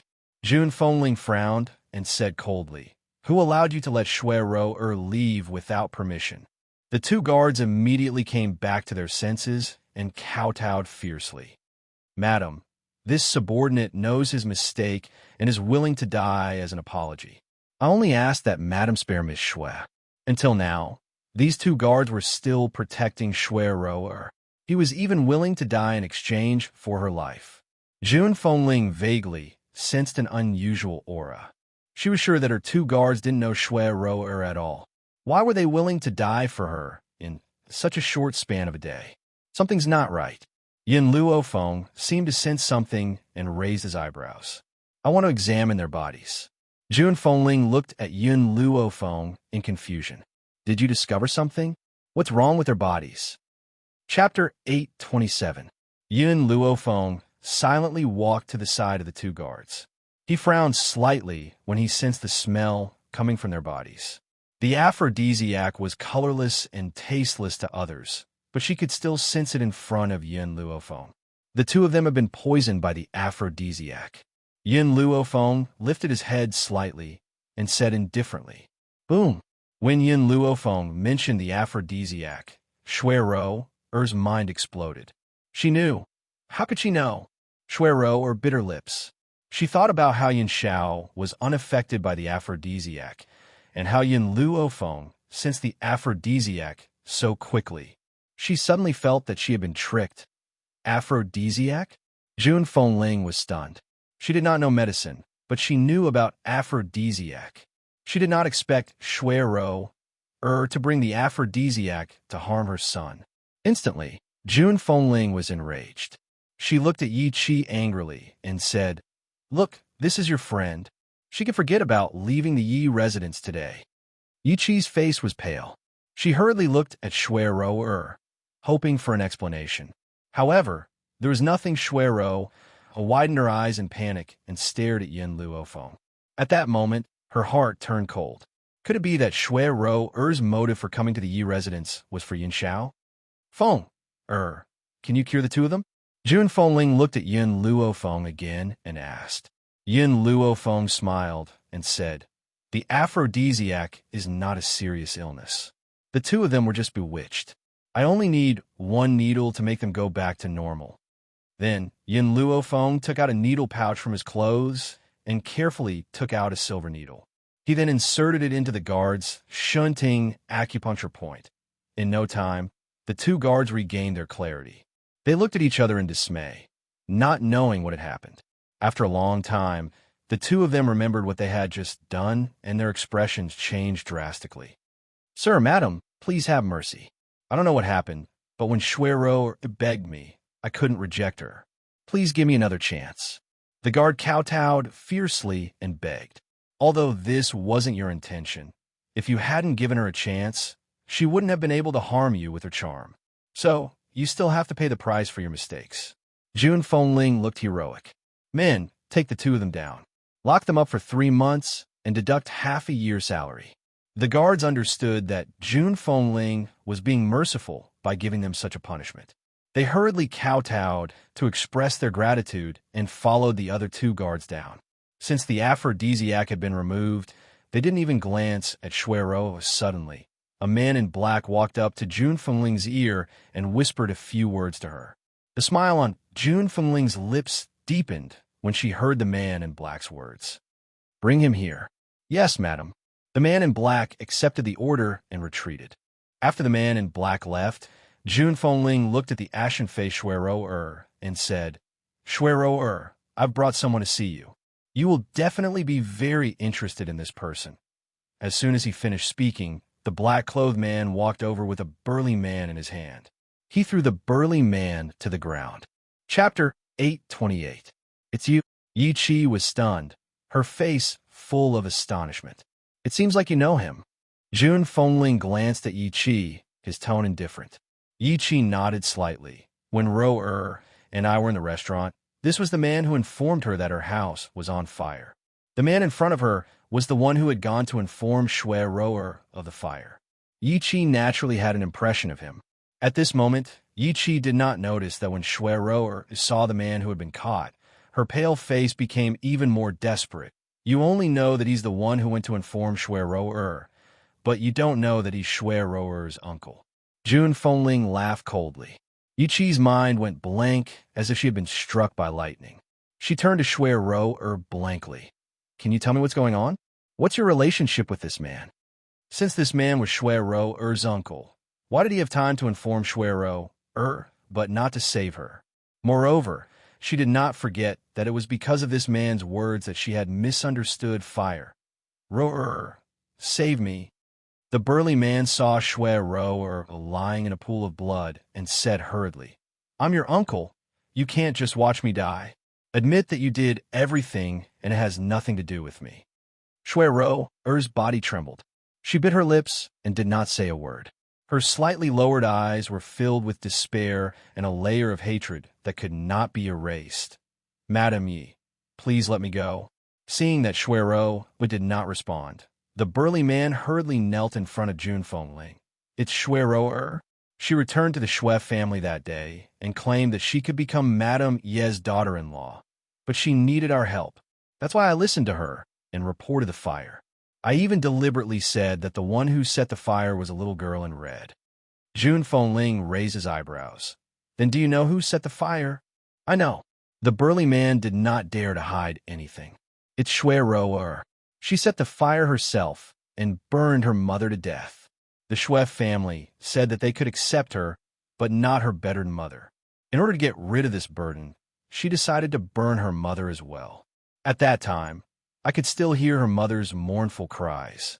She screamed Shuero's name, but she didn't know that the one who set the fire was the daughter she was so proud of. After the burly man finished speaking, Yi Qi's body stiffened. She looked at Shuero in disbelief and asked in a hoarse voice, "Did you set the fire?" "It wasn't me," Shuero screamed. "It wasn't me. It wasn't me." Shuero said. "It's Shuero." "You." The man said. She is. She. The man said. "You told the Shui family that as long as you set the house on fire, Miss Yi Qi would take pity on you and let you live in the Yi residence. As long as you enter the Yi residence, you will be able to seduce young Master Shao." Yi Qi smiled, but there was a hint of bitterness in her smile. Yi Qi smiled bitterly and said, "I was curious why you were so late today. You told me that you were late because you had something to attend to at the last minute. It turns out that you had something to attend to." Chapter 829. Yi Qi was already walking towards Shuero as she spoke. Chi. Shuero looked a little flustered. "Don't you trust me?" Yi Qi sneered. "How can I not trust you? It's because I trust you that my big brother is bitterly disappointed. It's also because I trust you that I've always been used by you. Big brother is right. Even if I'm sold, I'll still count the money for her." At this moment, Yi Qi's tone was filled with despair. She was obviously hurt by her most trusted friend. "Shuero, you don't have to explain anymore. If it was my big brother, second brother, or second sister-in-law who went to investigate the truth, I would definitely believe you. However, this time, my adoptive mother has personally sent people there. How could I possibly trust you?" Yi Qi said with a cold smile. "Besides, I still remember that when I saw you today, you were hanging on a straw. Now that I think about it, that straw is the evidence of your murder." Shuero became dispirited. She knew that no matter how much she tried to explain, it would be useless against her. Suddenly, she started roaring with laughter. Her laughter was desolate, and it was like the wailing of ghosts and the howling of wolves as it reverberated in the wind. "Yes, so what if I did it? My fate is so tragic. My father doesn't want me, and I need to rely on my sick mother. Do you know how much effort I've put into return to the Shui family all these years? As long as I become Yun Zhao's wife, I will be protected by Madame Yi. By then, the Shui family will carry me back in a sedan chair.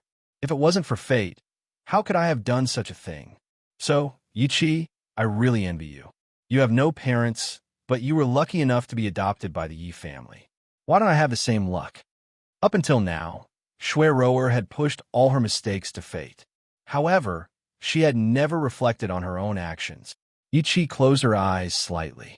After a long while, she opened her eyes. "Foster mother, I've said it before. If Shuero really wronged Fire, no matter if I kill or cut her, I won't say a word for her. Immerse, take her back." Jun Fengling sighed. "I'll handle the rest." "All right." Yi Shima glanced at Yi Qi. "Let's go." After what happened today, he understood that Yi Qi would definitely change. She would not be as gullible as she used to be. Chi. Shuero panicked and reached out to grab Yi Qi. "Don't go. I know I was wrong.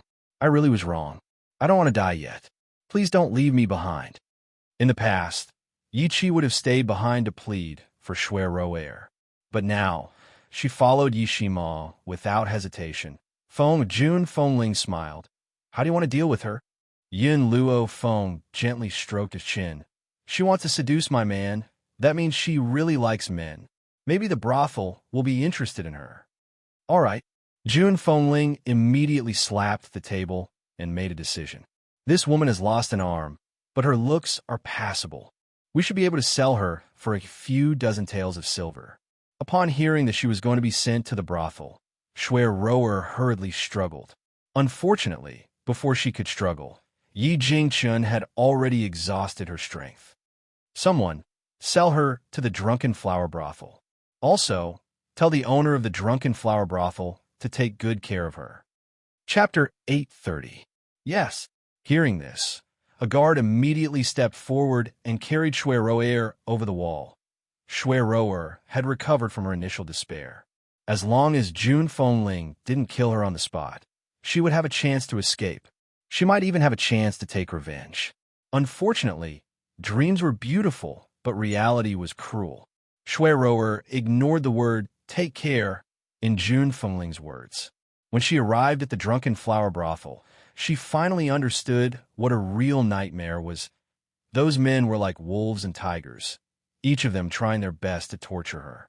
In addition, her abilities had been destroyed, so how could she withstand the torment? Not long after, she passed away regretfully under the torment of those men. Since then, Shui Rower no longer existed in this world. When the news of Shui Rower's death reached Yi Qi, she was already crying tears of joy over June Fengling's pregnancy. How could she have the time to care about her? That's right. Over the past few months, June Fengling had completely recovered under Yun Luofeng's treatment. She was already pregnant. With this good news, Yi Jingchun and his wife naturally doted on Yun Luofeng to the core. They were afraid that he would melt in their mouths and fall in their hands. Yi Qi wasn't as hostile towards Yun Luofeng as she had been in the beginning. Instead, she was grateful that Yun Luofeng had helped June Fengling. Moreover, her behavior towards Yun Luofeng was instigated by Shui Rower. Now that she knew Shui Rower's true colors, how could she continue to be hostile towards her? But she had made so many mistakes that she didn't dare to face Yun Luofeng even now. At that moment, in the courtyard of the Yi residence, Yi Qi was about to instruct the kitchen to prepare June Fengling's meal when she heard a young girl's voice. Yi Qi, where's mother now? Yi Qi was stunned. She raised her head and looked at the young girl's beautiful and charming face. She asked blankly, "Are you talking to me?" Yun Luofeng frowned. "I'm looking for her." Yi Qi suddenly snapped out of her trance. She had mixed feelings. She's in the living room. The Yi family is here, and she's receiving them. I understand. Yun Luofeng turned and walked towards the living room. Suddenly, a delicate voice sounded out from behind her, causing her to stop in her tracks. Sorry. Yi Qi lowered her head and said apologetically, I know you won't forgive me, but I still want to apologize to you. If I hadn't been so stupid back then, I wouldn't have listened to Shui Rower's provocation and done something that you hate. Yun Luofeng's back was facing Yi Qi, and his voice was calm. Yi Qi, for the sake of my mother, I'll give you a piece of advice. Everyone in this world will harm you, but your family will never. Everyone in this world will harm you. Only your family will never. Yi Qi was stunned. She stared blankly at Yun Luofeng's back as he left. She could not come back to her senses for a long time. In the lobby, Yi Jingchun and June Fengling sat on the main seats and looked at the middle-aged man coldly. The middle-aged man put down the teacup in his hand and smiled. Eldest young master, young madam, second young master has convinced the other elders in the clan to allow you to return to the Ye family. As for Kargalik, I will be in charge of it for the time being. Yi Jingchun's face darkened. He snorted coldly. Would that guy be so kind? He had his eyes on the Yi family firm's current strength. Does he want you to replace me? Let me tell you, I will never leave Kargalik. The Yi family firm now possessed items such as the spirit-gathering elixir and had brought great benefits to the firm. How could his greedy brother let go of such a good thing? That was why he had sent someone to replace him. Chapter 831. Eldest young master, second young master, is the future head of the Yi family after all. Since he wants you to leave Kargalik, how can you defy him? Actually, this is all your fault. If you hadn't married a hen that can't lay eggs, second young master wouldn't have become the future head of the Yi family. The middle-aged man relied on his power as the Yi family's second young master to look down on Yi Jingchen. In terms of talent and ability, Yi Jingchen was undoubtedly the best. Unfortunately, he had lost because he had married a hen that could not lay eggs. How could the future head of the Yi family not have an heir? Yi Jingchen laughed icily. I'm being chased out of Kargalik so that you can take over the Yi family business. Do you dare say that it wasn't because my younger brother coveted the spirit-gathering medicinal liquid? The middle-aged man smiled. He was not angry. Eldest young master, only you would be so stupid as to sell something like the spirit-gathering medicinal liquid. If I were in charge of the Yi family business, I would use all the spirit-gathering medicinal liquid to increase the Yi family's power. Furthermore, I will recruit the person who supplied the spirit-gathering elixir and make him work for me. Ha! Yi Jingchen burst into laughter. His laughter was laced with anger. Do you think that a mysterious and powerful person who could produce something like the spirit-gathering medicinal liquid would willingly work for the Yi family? Eldest young master, the fact that you can't recruit him means that you don't have the ability. The middle-aged man slowly rose and smiled.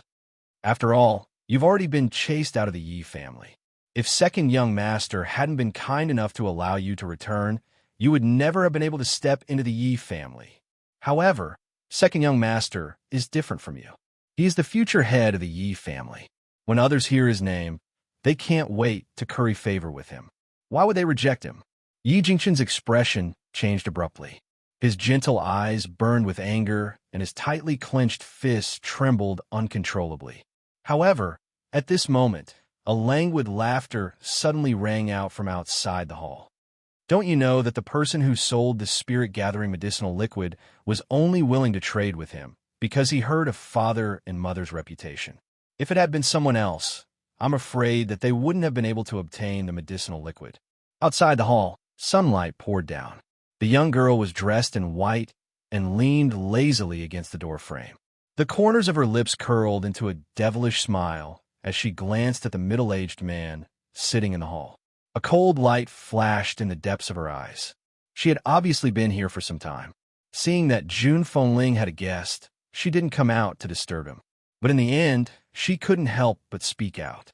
These people made it sound like they were being merciful by summoning Yi Jingchen back to the Yi family. But in reality, they coveted the spirit-gathering liquid in the Yi family's business. But now he was still acting so pompously. Did he really think that everyone in the world was a fool? Who are you? How dare you? The middle-aged man's face darkened. Who allowed you to appear here?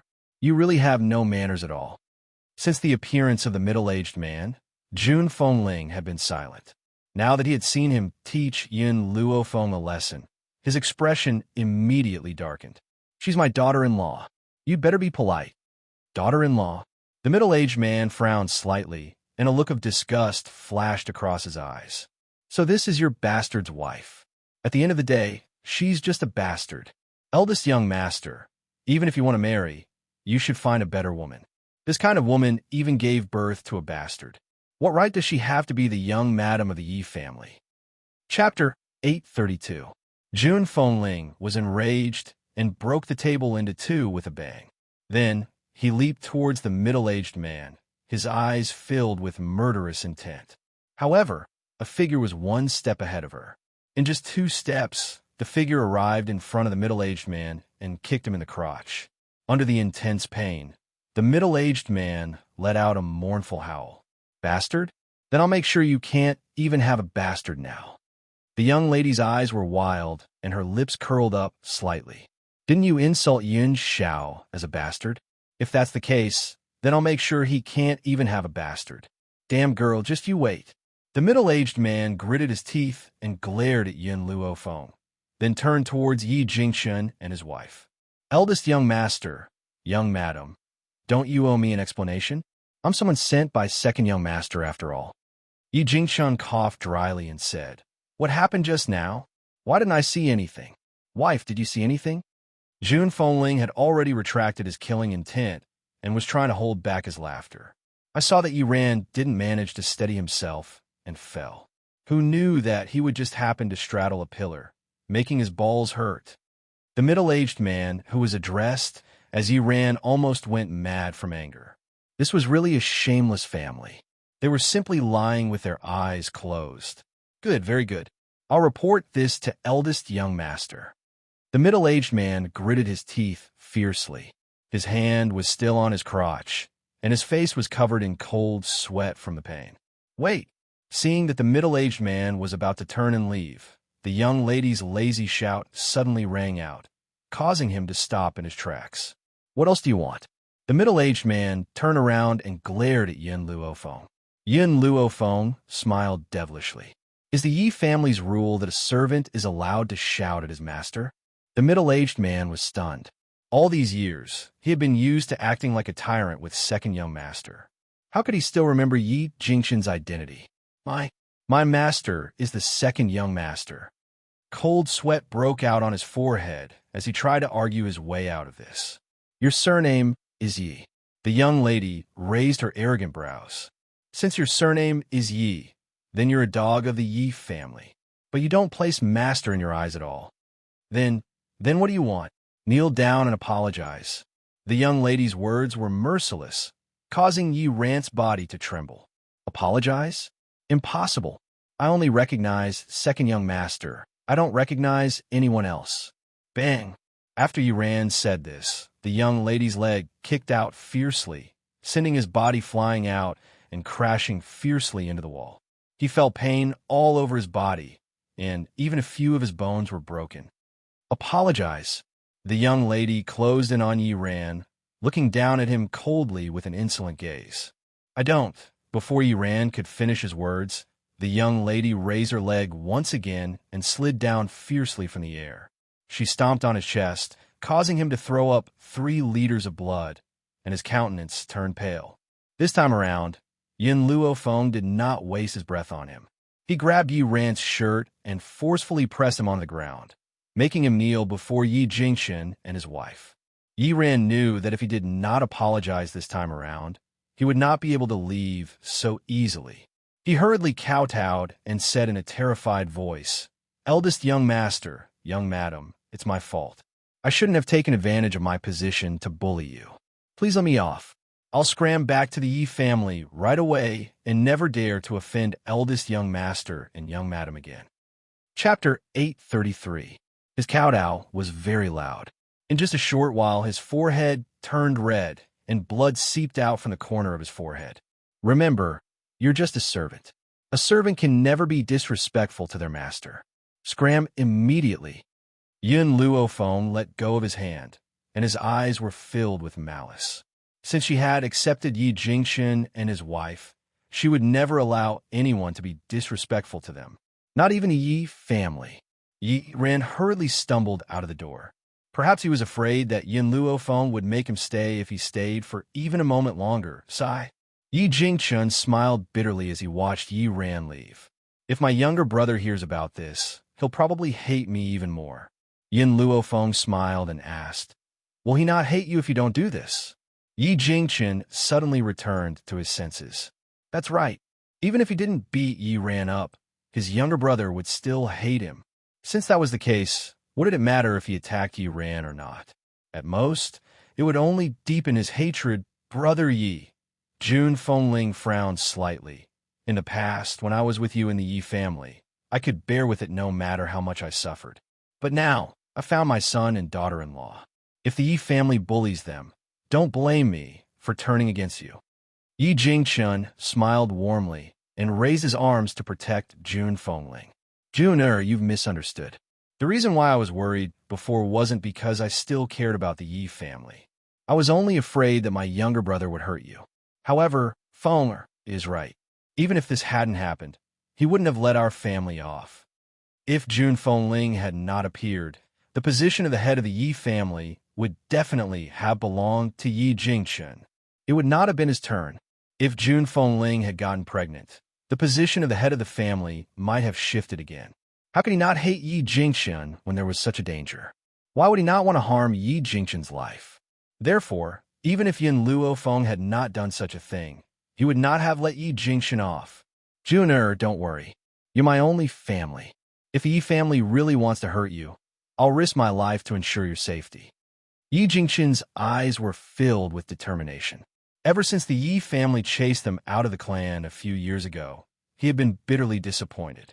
In this life, the only person he cared about was Jun Fengling. Towards Yin Xiao and Yin Luofeng, it was only out of love for them.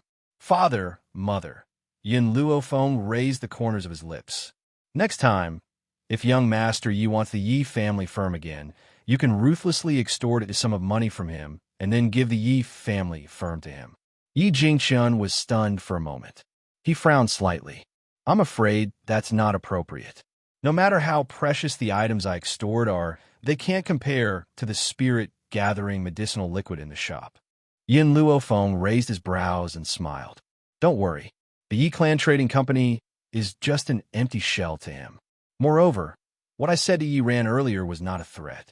Once the Yi Clan Trading Company changes hands, there will no longer be any spirit-gathering medicinal liquid. Why? Yi Jingxian was even more surprised. Yi Shima had always been managing the Yi family's business, so he did not know the exact situation. While Yi Jingxian was still confused, Yi Shima's hearty voice came from outside the hall. Godfather, godmother, this matter is very simple. Sister-in-law was the one who provided the spirit-gathering medicinal liquid. Yi Jingxian's heart skipped a beat. The initial shock in his eyes had already turned into shock. His breathing also quickened slightly. Is what your brother said true? You were the one who provided the spirit-gathering medicinal liquid? Chapter 834. Facing the man who was as gentle as jade, Yin Luofeng lightly nodded his head. This is why I said that once the company changes owners, there will be no more spirit-gathering elixirs. Yi Jingxian was dumbfounded. After all this time, the person who sold the elixir was actually Yin Luofeng? The funny thing was that his younger brother wanted to take away the trading company. Compared to Yi Jingxian, Jun Fengling was much calmer. She patted Yin Luofeng on the shoulder and wanted to say something, but it turned into a sigh in the end. My daughter-in-law is truly capable. As a mother-in-law, I have to look at her in a different light every time. However, Feng, I'm proud of you. Jun Fengling was very proud. Indeed, who else in this world could have such a capable daughter-in-law like her? It seemed like his son had good taste. Unlike Yi Jingxian's younger brother, Yi Jingxian, who was as proud as a peacock just because his son was favored by the princess. How could that princess compare to his daughter-in-law?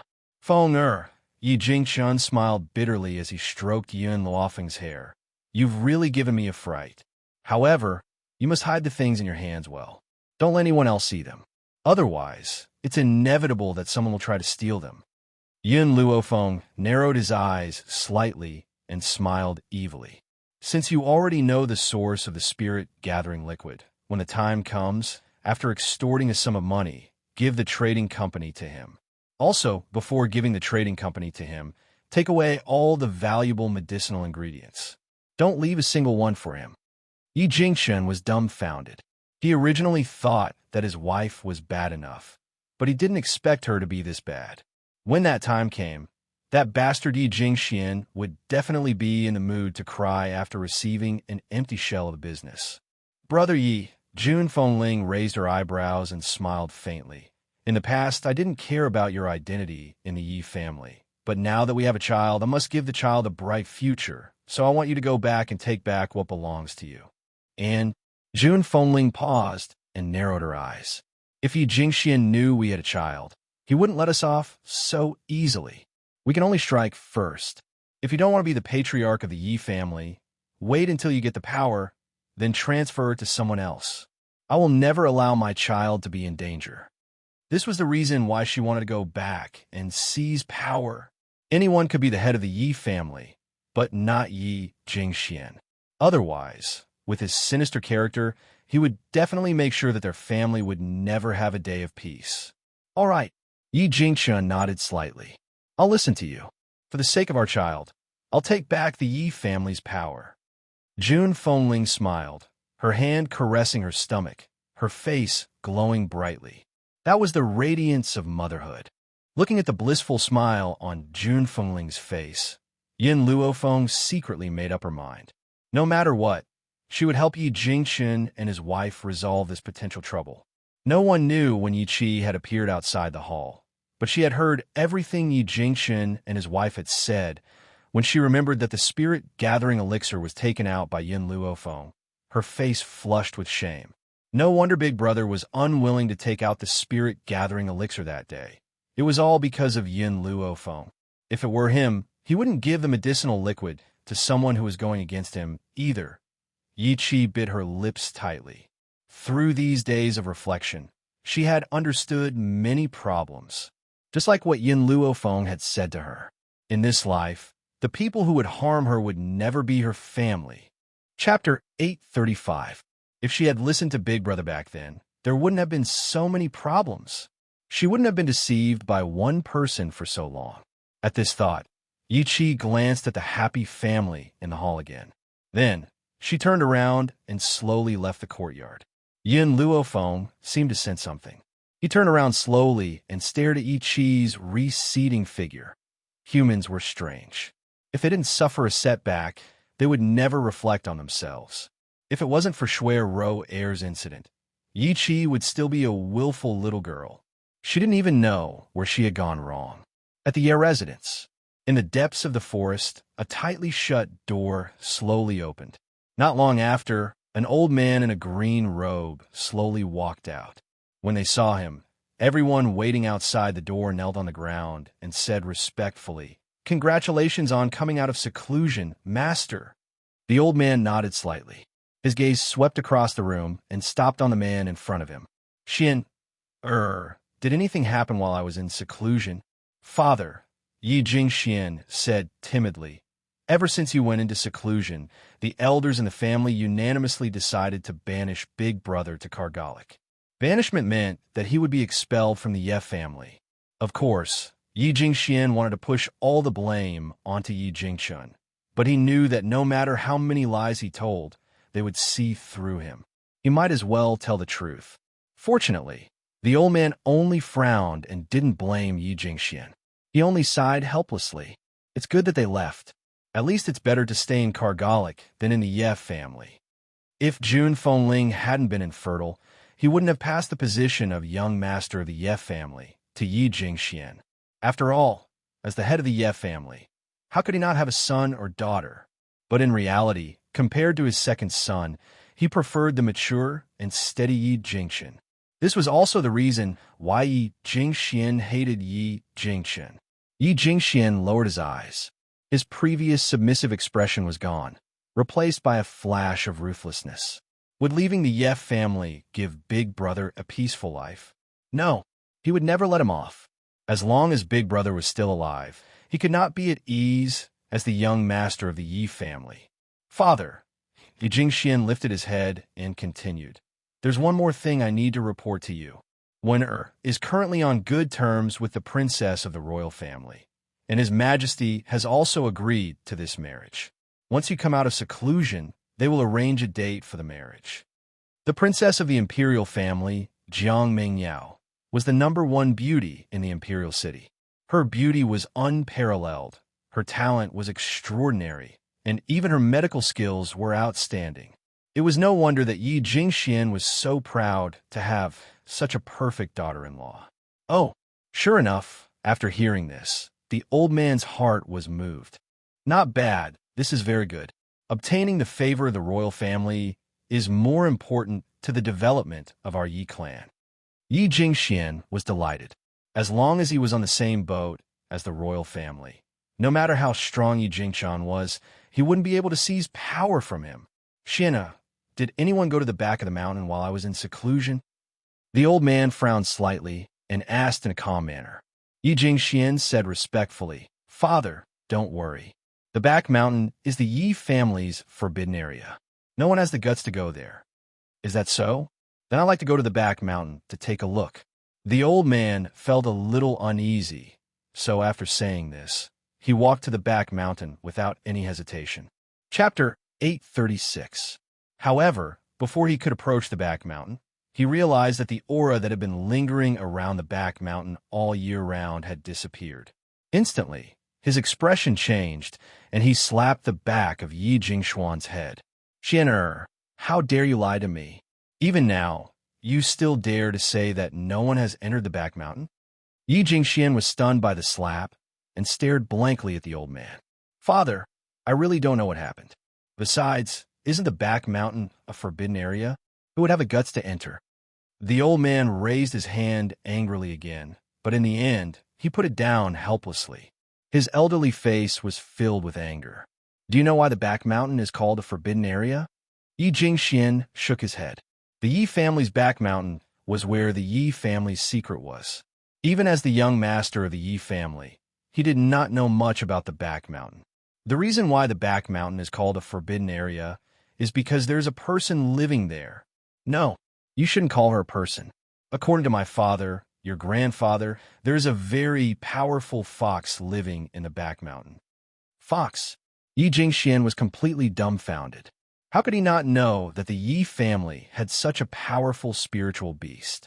The old man took a deep breath and continued. That fox is the master of the Yi family's ancestor. Furthermore, the Yi family has a rule that all the Yi family's descendants must respect this fox and obey her orders. I've never seen this fox, but I can sense the powerful aura in the back mountain. Now that the back mountain is peaceful, do you still dare to say that the fox is still there? Yi Jingxian rubbed the back of his head. Did she leave on her own? No, that fox would never leave the back mountain so casually. Someone must have come and taken her away. The old man said resentfully. When I was in seclusion, I told you to look after the back mountain. What have you been doing all these years? You didn't even know that such a big thing had happened. Yi Jingxian felt very sullen. You can sense the aura in the back mountain, but I don't know. Furthermore, I really didn't see anyone come and take the fox away. Send someone to look for her immediately. Search to the ends of the earth and find her. The old man's eyes darkened as he ordered sternly. Yi Jingxian hesitated for a moment. Father, you've never seen that fox. How can I find her? I don't care that much. You didn't look after her well, so you will be responsible for this matter. As for that fox, I could give you a piece of information. She is a female fox and only has 8 tails. Of course, this information was passed down from his ancestors, and he only knew these 2 points. Father, it's like looking for a needle in a haystack for me. Yi Jingxian sighed and said helplessly. The old man glanced at him coldly. These 2 pieces of information are enough. Also, after you find her, you cannot be rude to her. You must treat her with respect. If she is unwilling to come back, send someone to protect her. Yi Jingxian really couldn't understand his father's actions. From his point of view, wouldn't it be fine if he could just find the fox and capture her? The old man seemed to have seen through Yi Jingxuan's thoughts. He sighed and said, Xian, the purpose of our Yi family's existence is to protect this fox. In other words, we are the fox's servants. Have you ever seen a servant use force against their master? Yi Jingxian stood rooted to the ground in shock. This piece of information was far beyond his understanding. The Yi family had existed for so many years just to protect a spiritual beast. The Yi family that he had always been so proud of was actually the spiritual beast servant. Chapter 837. The old man smiled bitterly as he looked at Yi Jingxuan's devastated expression. Wasn't he the same when his father told him about this back then? However, he couldn't go against the clan's rules. He could only accept this fact. Father, I understand. Yi Jingxian came back to his senses and said, I'll send someone to look for that fox. The old man nodded in satisfaction. I didn't manage to break through during my closed-door cultivation this time. I'll have to continue in a few days. Xian, although you and Chun don't share the same mother, you're still brothers. I hope that you two will respect and love each other. Do you understand? Yi Jingxuan's expression suddenly changed. He smiled ingratiatingly and said, Father, don't worry. I've always respected Big Brother. Why would I have a conflict with him? I'm the kind of person who would give up even a piece of cake to Big Brother. If possible, I'd like to give him the position of young master of the Yi family. Unfortunately, Big Brother doesn't have a son or daughter. The elders in the family don't approve of my actions at all. It seemed that this old man had guessed what he had been doing during this period of time. That was why he had specially warned him. However, he had no choice. In order to become the head of the Yi family, he had to coax this old man. The old man glanced at Yi Jingxian. If you really think that way, I'm relieved. I'll choose a good day for Princess Mengyao and win her later. After this, I'll continue my closed-door cultivation. I won't come out until I break through this time. Yes, father. Yi Jingxian lowered his head and the corners of his lips curled into a cold smile. As long as this old man went into closed-door cultivation, the entire Yi family would be his again. Although there were some disagreements among the elders of the Yi family, it didn't matter. In the end, everything was still up to him. Kargalik, inside the Yi residence. After Jun Fengling had given some simple instructions, he sent people to pack their luggage. Soon, the servants of the Yi residence had prepared their luggage. Even the horses that the Yi residence had reared were brought over.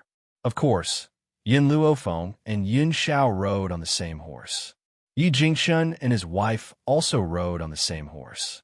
Only Yi Shima and Yi Qi traveled alone. Looking at the couples, Yi Shima was a little sad. In the past, I was fed dog food by my adoptive parents every day. Now, I have a younger brother and sister-in-law. It seems that it's time for me to consider my marriage. Although Yishima had a lot of women around him, he only maintained a friendly relationship with those women and had no intention of taking things further. The way he saw it, the life he wanted was for his adoptive parents to be so loving.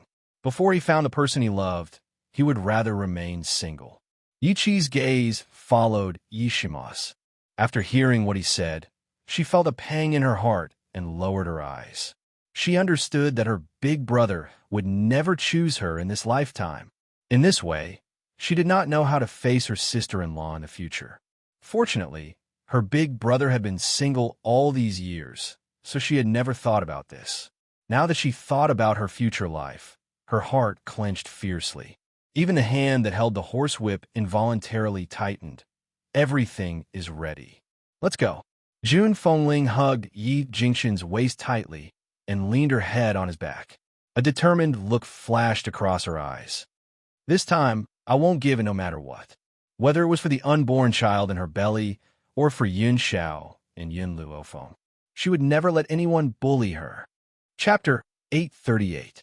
Heavenly Cloud Nation.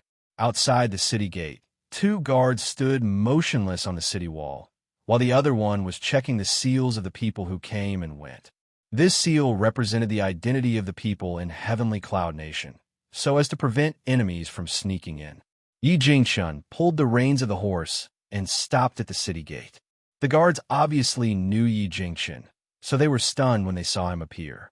This, young Master Yi, the young master of the Yi family, has ordered that without his permission, young Master Yi is not allowed to enter the city. The Yi family was the #1 family in Heavenly Cloud Nation, so Yi Jingshuan's words naturally had an effect on the soldiers guarding the city. Therefore, without Yi Jingshuan's permission, they really did not dare to let Yi Jingchen enter the city. Yi Jingchen's eyebrows gradually sank, and he said coldly, "I'm a member of the Yi family. You refused to let me in. Did you ask for the opinion of the Yi family's master?" The guard sneered. "Young Master Yi, who in the entire Heavenly Cloud Nation does not know that you have been expelled from the Yi family? Therefore, you are no longer a member of the Yi family, so of course we have the right to refuse you entry." Yi Jingqian slightly narrowed his eyes and sneered. "This is only the decision of the Yi family's elders, not my father's order. As long as he does not expel me from the Yi family, I am still a member of the Yi family." The guard's face was obviously not very good, and just as he was about to ridicule Yi Jingxian, the sound of horse hooves came from a distance, coming from the road, not far away. Suddenly, everyone's eyes looked in the direction of the sound. The horse's hooves flew, and dust filled the sky. On the horse, a beautiful woman with a whip was riding. Her beauty was not the kind of soft beauty, but the kind of elegant style of a general. She was wearing a purple dress, and when she reached the city gate, she hurriedly pulled the reins and stopped. At the same time, the guards behind the woman also stopped in their tracks. They were like MT Tai, protecting the woman from behind. After seeing the woman in the purple dress, Yi Jingqian's breath suddenly tightened, and he tightly held the reins in his hands. The #1 beauty of Heavenly Cloud Nation, Jiang Mingyao. She was also the #1 genius of the entire imperial city, the goal of all the young talents. But now, the #1 beauty had chosen Yi Tianwen of the Yi family, which became something that Yi Jingxian could brag about.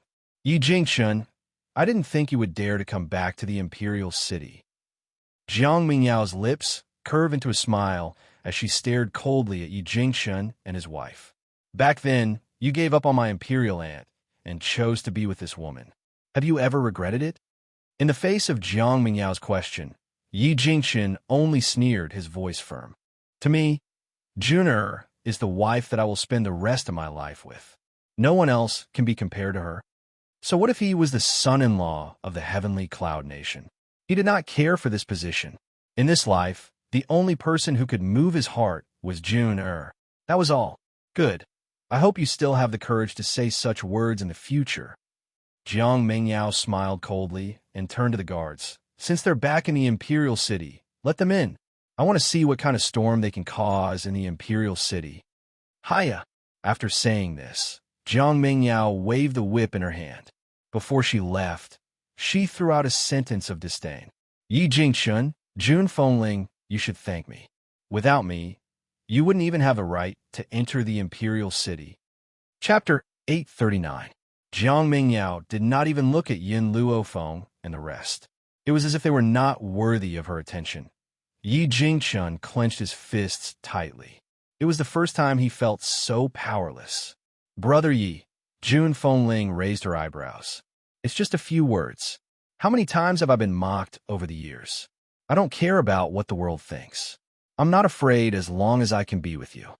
Her words made Yi Jingxian's heart ache even more. He made up his mind. No matter what, he had to take back the power that belonged to him. He would not let anyone bully his wife. Yi Qi spat on the ground. She was so angry that her pretty face was red. A bunch of snobs. Jiang Mingyao and Yi Tianwen are really a perfect match. In the past, Yi Shima would have reprimanded Yi Qi. However, he did not say anything today. It was obvious that what Yi Qi said was what he wanted to say too. Let's go. Yi Shima calmed himself down. His eyes were cold. When I return to the Yi family, I will make those who bullied us pay the price. With Jiang Mingyao's words, the guards did not stop Yi Jingxian and let him pass through the gate smoothly. The Yi family. In the hall, Yi Jingxian slammed the table and stood up. The veins on his forehead were throbbing. That bastard Yi Jingxian is back at the Yi family? Not only did he not come when I sent someone to invite him, he even injured my people. Now he's back. What does he want? The more Yi Jingxian thought about it, the angrier he got. If he had not been so worried, he would have sent someone to get rid of Yi Jingxian. Father. Yi Tianwen glanced at Yi Jingxian. A fierce look flashed across his handsome face. I heard that Jun Fengling's long-lost son came back with them. Oomph. Yi Jingxian snorted. He's just a bastard. Yi Jingxian is really a green-haired tortoise. He married a slut and brought up a bastard. Such a person doesn't deserve to be a disciple of the Yi family. What a disgrace. On this mainland, men could have concubines and 2 wives, but women could not. As a woman, she had to be faithful to one man. Even if she separated, she could only live a bitter and lonely life. I really don't know what eldest uncle is thinking. Back then, the imperial princess wanted to marry him, but not only did he reject her, he even married a whore. You don't even want the chance to be the emperor's son-in-law? Are you stupid? Yi Tianwen could not understand why he would give up such a good opportunity. Wouldn't he be benefiting an outsider? Moreover, the eldest princess hadn't married for so many years. Wasn't she waiting for him? Yi Jingxian laughed mockingly. If he really became the emperor's son-in-law, I wouldn't have anything to do with it today. Yi Jingxian was too stupid. He could have been the emperor's son-in-law, but he insisted on messing around. Father, I heard that the bastard already has a fiancée. His fiancée is a stunning beauty, even more so than Princess Mingyao. Yi Tianwen's brows slightly sunk. He was just a bastard, yet a beauty threw herself into his arms. Was that beauty blind? So what if she's beautiful? Yi Jingxian was very unhappy with Yi Tianwen's words. He frowned. Even if she's beautiful, her status and talent are inferior to Princess Mingyao. When You can't be interested in this kind of woman. You are the only child of our Yi family. Only Princess Mengyao is worthy of you. Chapter 840. Yi Tianwen waved his fan and raised it slightly. Father, don't worry. I'm not a lustful person. I know what I want. I'm just amazed that there are people who like such a useless bastard. After all, I've heard that the bastard was chased out of the family because he couldn't cultivate. How could a bastard who couldn't cultivate be worthy of a beauty? Only a woman with a rough appearance could match him. Yi Jingxian nodded in satisfaction. The Yi family scouts have reported that Princess Mengyao has returned. Go find her later. Also, I heard that the Empress is sick. Princess Mengyao left the imperial city to find herbs for the Empress' illness. Our Yi family has 1,000-year blood ginseng. Take it to Princess Mengyao. Yes, father. Yi Tianwen bowed his head and replied respectfully. Not long after Yi Tianwen left, there was a commotion outside the door. Yi Jingxian's low voice could be heard faintly. Yi Jingshuan's face darkened. The smile on his lips was terrifying. Without any hesitation, he walked out of the hall. In the courtyard, Yi Jingxian's eyes were filled with anger. He stared coldly at the man who had walked out of the hall and said coldly, Yi Jingxian, what do you mean by this? Are you trying to shut me out? Don't forget, I'm your big brother. A few years ago, he had swallowed his anger and left the Yi family in order to seek peace. This time, he would not give up what belonged to him so easily. What belonged to him, he would take it back. Yi Jingxian smiled sinisterly. Big brother, are you misunderstanding me? I didn't reject you at the door. Don't forget, a few years ago, you said that you would never step into the Yi family ever again. The guard of the Yi family are only fulfilling your promise. What he meant was that the one shutting Yi Jingxian out was not him, but Yi Jingxian himself. Yi Jingxian said coldly, Don't you know the reason why I left the Yi family? If you hadn't bullied June I wouldn't have left. Big brother, if you and sister-in-law want to come back, of course I have no problem, but Yi Jingxian glanced at Yun Luofeng and Yun Xiao, who were standing beside Jun Fengling, and his lips curled into a sinister smile. These two people are not from the Yi family. They have no right to enter the Yi family. Yun Luofeng's lips curved into a faint smile. Her smile was lazy and evil, but her black eyes were clear. Yi Jingxian is my father-in-law, and Jun Fengling is my mother-in-law. Why can't Yun Xiao and I enter the Yi family? Yi Jingxian laughed coldly. Who doesn't know that this bastard is Jun Fengling's child? Our Yi clan will not accept this bastard. You should scram. Fire. Yin Luofeng's eyes darkened as he shouted. In an instant, a little girl dressed in red appeared out of nowhere. Her figure was as fast as lightning, and in an instant, she was in front of Yi Jingxian. With a loud smack, she slapped him hard across the face. Yi Jingxian was stunned. This little girl was too fast, so fast that he couldn't react in time. When he finally regained his senses, his eyes were filled with rage. How dare you? How dare you lay a hand on me? Yi Jingxian, as the young master of the Yi family, I order you to take these two girls down. Yi Jingxian smiled coldly and didn't move an inch. Good, very good. A cold light flashed in Yi Jingshuan's eyes as he ordered sternly, Men, take down these traitors of the Yi family. Chapter 841. Yin Luofeng had merely allowed fire to slap him, but in his mouth, it had become Yi Jingxian's betrayal of the Yi family. The guards looked at each other in dismay, but no one dared to make a move. Even if Yi Jingxian had been expelled from the Yi family, he was still the young master of the Yi family. How could they dare to offend him? Make a move on him? Seeing that the guards were standing still, Yi Jingxian became even more furious. At this moment, Yin Luofeng's languid voice rang out. So what if I hit you? She raised the corner of her lips. You slandered the son of a Yi family. Don't you deserve to be hit? Yi Jingxian was stunned. What do you mean by that? What I mean is very simple. Yin Xiao is Yi Jingxian's biological son. Boom! Like a bolt from the blue, Yi Jingxian was stunned. Yi Jingxian and Jun Fengling were also stunned. No one knew better than them who Yun Xiao's father was. After all, Jun Fengling had only met Yi Jingxian after leaving the Xiao family. How could Yin Xiao be his son? Fengler, Jun Fengling was a little anxious. He kept giving Yin Luo Feng looks, trying to stop her from speaking. From beginning to end, only Yun Xiao was the calmest. To him, no matter what Yin Luo Feng wanted to do, she had her reasons. All he could do was believe her unconditionally. Impossible. This is impossible. Yi Jingxian took 2 steps back. How could this bastard be my brother's son? He clearly came from the Roaring Dragon continent. Yin Luo Feng slowly took 2 steps closer to Yi Jingxian. How do you know that Yun Xiao wasn't born from father and mother in the Roaring Dragon continent? Moreover, it's very simple to verify what I said. A drop of blood is enough. Yi Jingxuan's eyes flashed fiercely. He really didn't expect his brother to have a son outside. Could it be that he was afraid that he would hurt their son? So he hid it for so many years? Obviously, Yi Jingxian already believed Yun Luofeng's words. After all, she had even said a drop of blood to identify the kinship. How could it be false? Jun Fengling's expression became even more anxious.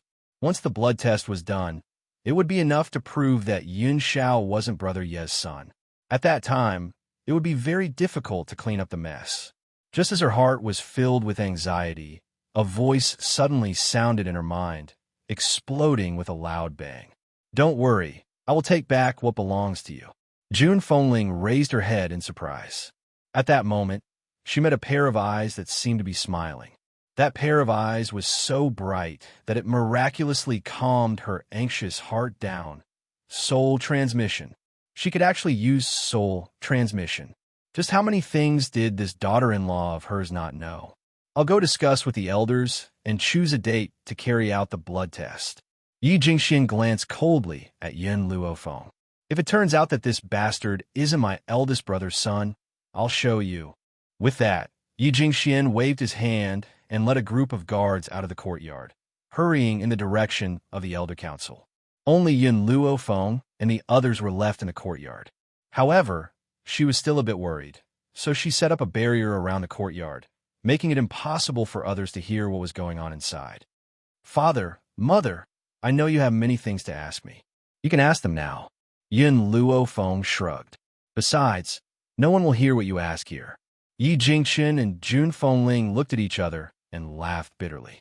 "Feng, although you've made us stay in the Yi family, what about the blood test?" Chapter 842. Yin Luo Feng smiled. "Don't forget, I'm a doctor. If I want your blood to fuse, they'll definitely be able to fuse. A blood test won't be a problem." Jun Fengling was silent for a moment, then asked, "Feng, are you doing this to protect my unborn child?" This girl was smart. How could she not guess that he wanted to reveal the news of her pregnancy? Yi Jingxian and his gang would not let her off easily. Yes. Yin Luo Feng did not deny it. "Feng, you don't have to do this." Jun Fengling laughed bitterly. "You and Xiao are very important to me. How can I let you take the risk? How can I be at ease if you do this?" Yun Luofeng's fingers gently brushed Jun Fengling's hair. The corners of his lips curled into a smile. "The Yi family will be a gift from me to my unborn brother and sister." Brother and sister? Yi Jingxian and Jun Fengling looked at each other and saw joy in each other's eyes. "Feng, are you saying that your mother is pregnant with a boy and a girl?" Yi Jingxian was so excited that he almost hugged Jun Fengling and kissed her. "That's right." Yin Luo Feng curled his lips. "Mother, you're pregnant, so you must keep your body and mind happy. You don't have to worry about me and Yun Xiao. As long as that Holy Spirit from the Yi family doesn't make a move, we won't be in any danger." In fact, Yin Luo Feng did not know what realm Yun Xiao's current strength was, nor was he sure if he could stand against that Holy Spirit. However, other than that Holy Spirit, the rest of the Yi family was no match for Yun Xiao. Although Jun Fengling's strength was not bad, she was pregnant now, so her strength would definitely be slightly weakened. If news of her pregnancy were to spread now, those people would definitely attack her while she was unprepared. If that was the case, she might as well let them attract the hatred. Jun Fengling sighed. Having such a daughter-in-law in this life, what regrets did she have? "Jun, take good care of your pregnancy. I'll protect Xiao, and Feng, A cold glint flashed across Yi Jingxian's eyes. If anyone dares to hurt them, I'll protect them even if it means falling out with the Yi family. June Fengling raised her eyebrows lightly and said with a faint smile, I haven't returned to the Yi family for many years. This time, I'll definitely be looked down upon by those people again. However, I won't swallow my anger like before. This time, whoever dares to bully or humiliate me, I will return it 100-fold. At that moment, a silhouette rushed over. When Yin Luofeng saw the silhouette, he removed the barrier and walked to June Fengling's side. Young master, the servant hurriedly reported, the elders want you to go over. Yi Jingqian frowned. All right, I'll be right there. After saying that, he turned to face June Fengling with a gentle gaze. Juner, I'll be right back. If anyone from the Yi family bullies you, don't hold back. Fight them back. Remember, no matter what, I'll be on your side. June Fengling nodded slightly. She instinctively wanted to touch her stomach, but she quickly put her hand down when she remembered that there were people from the Yi family around. All right, I'll wait for you. Yi Jingqian caressed her head gently and turned around. Lead the way. Young master, please follow me. The servant gestured for him to follow and led the way. Even though the servant's words were very polite, the disdain between his eyebrows was still revealed. Chapter 843. In the elders' room, all the elders sat around a long table. Sitting at the head of the table was Yi Xiang, the most talented person in the family. Even Yi Jingqian, as the future head of the Yi family, had to listen to his advice sometimes. As the door opened, everyone in the room looked out in unison. When they saw the man who had appeared outside, all the elders' eyes were filled with complicated emotions. Come in, Elder Yi Xiang said in a low voice. Yi Jingqian entered slowly under the elder's gaze. His steps were steady, his breathing steady, and he wasn't in a hurry. Just this alone made him incomparable to Yi Jingqian. You're back, Yi Xiang asked indifferently as he watched Yi Jingqian walk into the elder's office. Yes, I'm back. He's back. And this time he wouldn't back down. I heard that you have a son outside. Yi Xiang asked directly, without a word of nonsense. Yi Jingqian smiled. That's right, he's my son. It's my fault for letting him wander outside all these years. He's already returned to the Yi family with me. If you don't believe me, you could do a blood test. I have no objections. Since that's the case, let's choose a date for the blood test. Let's do it 3 days from now. Plus, today's matter is too important. I'll inform the head of the family, who's in seclusion. Yi Xiang said indifferently. Compared to Yi Jingqian, he was more optimistic about Yi Jingqian. Unfortunately, Yi Jingqian was too powerful, but he didn't have any children, so he couldn't inherit the Yi family. Although he had a son now, he heard that his son was a good-for-nothing. Otherwise, he wouldn't have been expelled from the Shao family where June Fengling lived. What a pity! Yi Xiang felt that it was a pity.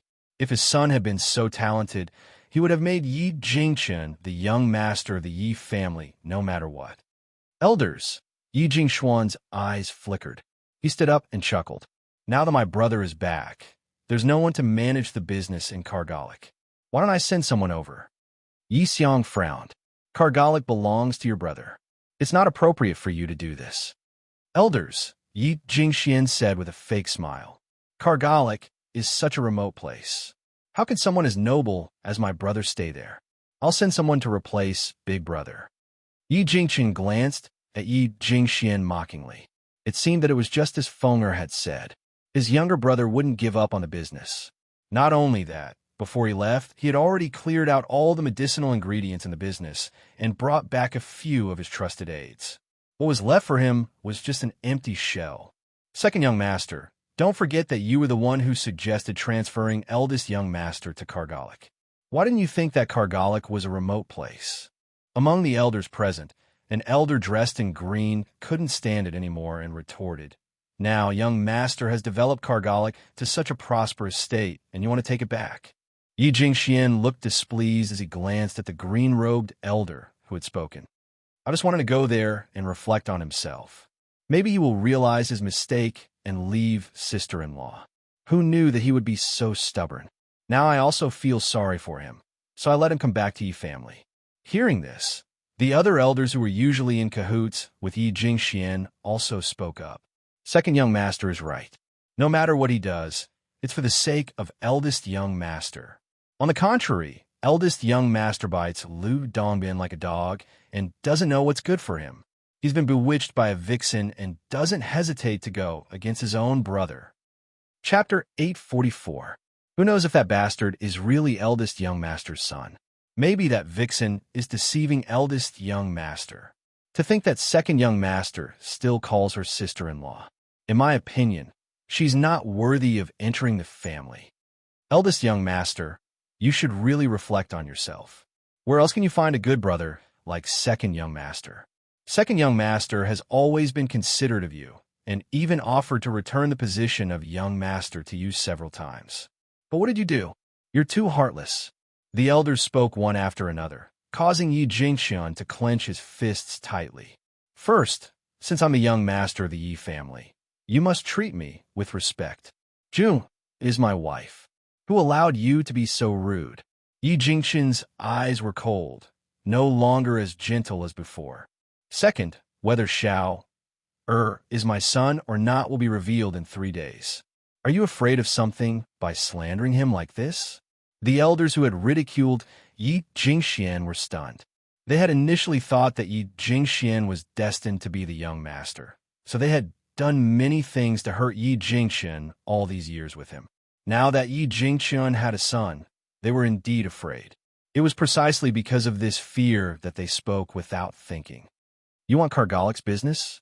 Yi Jingxian turned to Yi Jingxian and said coldly, I can give it to you, but only if you exchange it with 3,000-year-old herbs. Moreover, these herbs are not allowed to be taken from the Yi family. Yi Jingxian looked up blankly. How did this guy know that he was secretly hiding 3,000-year-old herbs? He had painstakingly obtained these herbs, and there were only 3 of them in total. One must know that once a herb was 500 years old, it would be priceless. Big brother, I'm doing this for you, yet you're asking for an exorbitant price, asking for 3,000-year-old herbs in one go. Yi Jingxian sneered. It's fine if you don't give it to me, but don't even think about getting it from the Yi family's business. Yi Jingxian shrugged nonchalantly. Yi Jingxuan's face darkened. He knew that elder Yi Xiang had always felt guilty for kicking Yi Jingxian out of the Yi family. If he did not do as Yi Jingxian wished, he would not be able to get the business from him. Yi Jingxian gritted his teeth and said, All right, I'll give it to you. Once he obtained a spirit-gathering elixir and nurtured the Yi family's power, no one would dare to defy his position as the Yi family's young master. I'll let you be happy for now. There will be plenty of opportunities for you to cry in the future. Is there anything else? If there's nothing else, I'll take my leave first. My wife and son are waiting for me. Yi Jingxian glanced coldly at the elders. He only smiled at the green-robed elder who had spoken up for him earlier. You can leave first. Yi Xiang waved his hand. In addition, because we can't be sure that the child is your son, in order to avoid becoming a laughingstock in the end, no one can tell anyone about this before the blood test. For a family like the Yi clan, they placed a lot of emphasis on bloodlines. If the blood test failed, it would definitely become a laughingstock. They couldn't afford to lose face like this. Yi Jingxian smiled mockingly, turned around, and walked out of the room without a word. After leaving the elder's room, his cold expression melted, and Jun Fengling's figure appeared in his mind. The corners of his lips curled into a smile as he quickly walked towards the courtyard. In this life, only Jun Fengling was his only source of warmth. Even if he had to betray the world, he would never betray her. Chapter 845. From afar, Yi Jingxian could see a few people standing in the courtyard. His expression was filled with gentleness as he quickly walked up to them. Jun, you've been waiting for a long time, haven't you? I'll get someone to clean up our previous room later. As for Feng, and Xiao, arrange them next to us so that I can protect them. All right. Jun Fengling raised her eyebrows and smiled.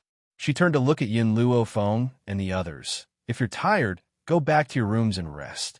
If you're not tired, let him and Chi-Chi take you around the imperial city.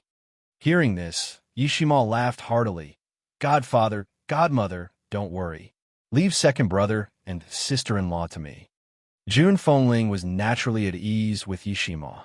With them bringing Yin Luofeng and Yun Xiao around the imperial city, there would basically be no problems. Brother Yi, I'm tired. Let's go back and rest. Jun Fengling rubbed her forehead. Ever since she became pregnant, she had become more sleepy and lazy in everything she did. Yi Jingchen smiled and rubbed Jun Fengling's waist. After giving Yishima a few more instructions, he walked towards the backyard. Yishima retracted his gaze and laughed. Let's go. Let me show you around and familiarize you with the imperial city. Yin Luofeng nodded lightly and did not refuse. All right. As for Yin Xiao, as long as Yin Luofeng nodded, he would not have any objections. Yichi bit her lips as she watched them leave. Her eyes were filled with loneliness. Even though she wanted to follow them, she could not bring herself to do so in the end. The royal restaurant was the most luxurious restaurant in the imperial city. The dishes inside were also extremely famous. Hence, it had become a gathering place for countless luxurious people in the imperial city. However, this restaurant required reservations. Otherwise, they would not be able to enter. Therefore, Yishima entered the restaurant in advance to discuss with the owner of the restaurant if he could give them a seat. At this moment, Yin Luofeng stepped into the restaurant not long after Yishima left. However, as Fire was only focused on talking to Yin Luofeng, he did not notice the figure walking out of the restaurant in front of him and accidentally bumped into him.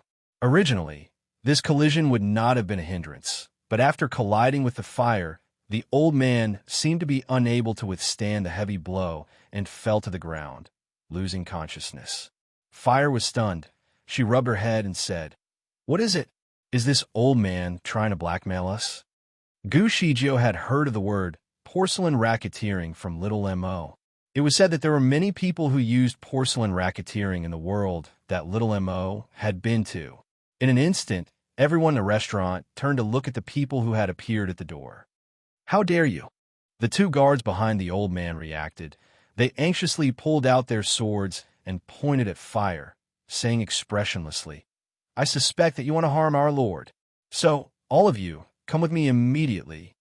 Fire curled his lips. "You really want to scam me? You're already so old. Don't you have any shame? Old man, stop pretending to be asleep. Hurry up and wake up." She placed her hands on her hips and looked down at the unconscious old man. Her tone was filled with disdain. "Impudent." The guard's expression changed as he shouted harshly. He didn't know what it meant to be a scam, but it couldn't be anything good. At this moment, the people in the restaurant were also discussing, looking at Fire with eyes full of disapproval. Chapter 846. Little girl, it's your fault that you knocked this old man unconscious. Now that you're not apologizing, you're even spouting nonsense. Is this your upbringing? Fire's small face flushed red with anger. Just as she was about to get angry, Yin Luofeng suddenly extended his hand and grabbed her, the corner of his mouth curling up into a lazy smile. "Do you believe that I can wake him up immediately?" The guard coldly snorted. Even though he didn't say a word, he could see the disbelief in his eyes. "Fire, get out of the way." After Yin Luofeng finished speaking, he walked towards the old man who had fallen to the ground. "Halt!" The two guards' faces changed. Just as they were about to attack Yin Luofeng, the previously silent and cold man suddenly made his move. Without any warning, a powerful force entered their bodies, causing them to be unable to resist. They were sent flying by the attack and vomited 3 liters of blood. They could only watch as Yin Luofeng walked toward the old man. When the girl arrived in front of the old man, 3 silver needles suddenly appeared in her hand. She quickly and accurately inserted them into the acupuncture points on the top of the old man's head. Then, as her fingers moved, traces of spiritual power slowly surged into his body. Not long after, the unconscious old man opened his eyes. His eyes were filled with confusion. It was obvious that he did not know what had happened. "Sir," seeing that the old man had woken up, the guard's face lit up, and he fiercely glared at Fire. "Just now, this girl ambushed you, causing you to be seriously injured. This subordinate, how dare you?" The old man finally came back to his senses. He slapped the guard and interrupted him. "Apologize to this lady." The guard was completely dumbfounded. He didn't know what had happened. The old man no longer looked at him. He stood up from the ground and respectfully cupped his fist towards Yin Luo Feng. "Young lady, did you save this old man just now?" Yin Luo Feng glanced at him from the corner of his eye.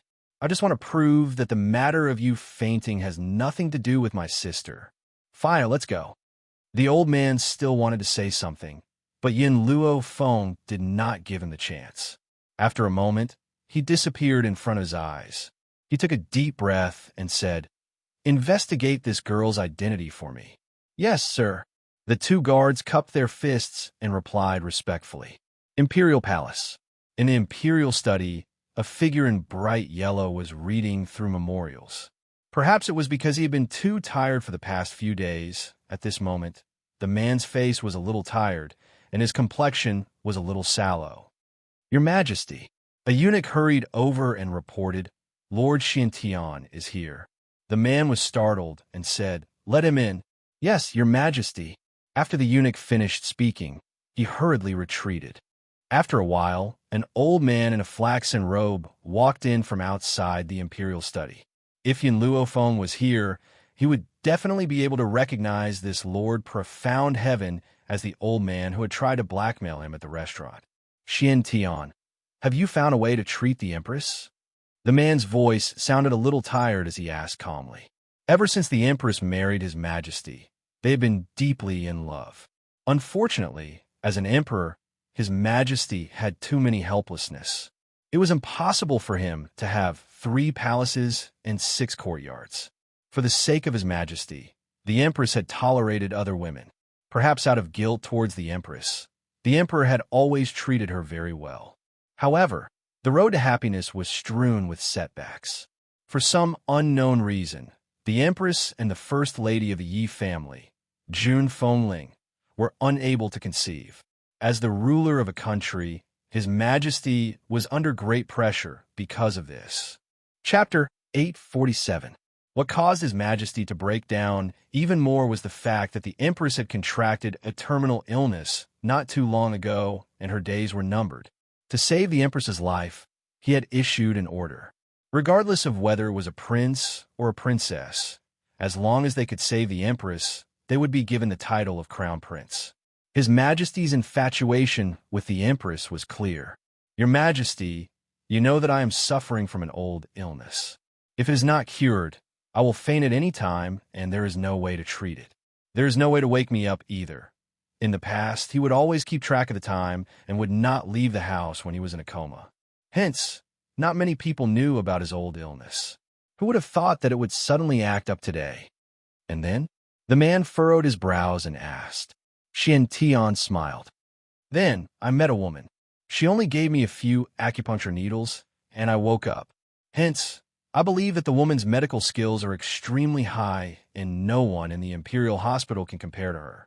If I can invite her over, perhaps she can cure my old illness." Even the Empress's illness. The man rose to his feet when he heard this. His eyes were filled with excitement, and his breathing quickened. "Where is that woman? We will send someone to invite her here immediately." "No, we will invite her personally. As long as she can cure the Empress, we can ask for anything." "Your Majesty, I have already sent someone to investigate the woman's identity. I believe that we will have news very soon. However, I can see that the woman has a cold temperament, and wealth may not be able to attract her.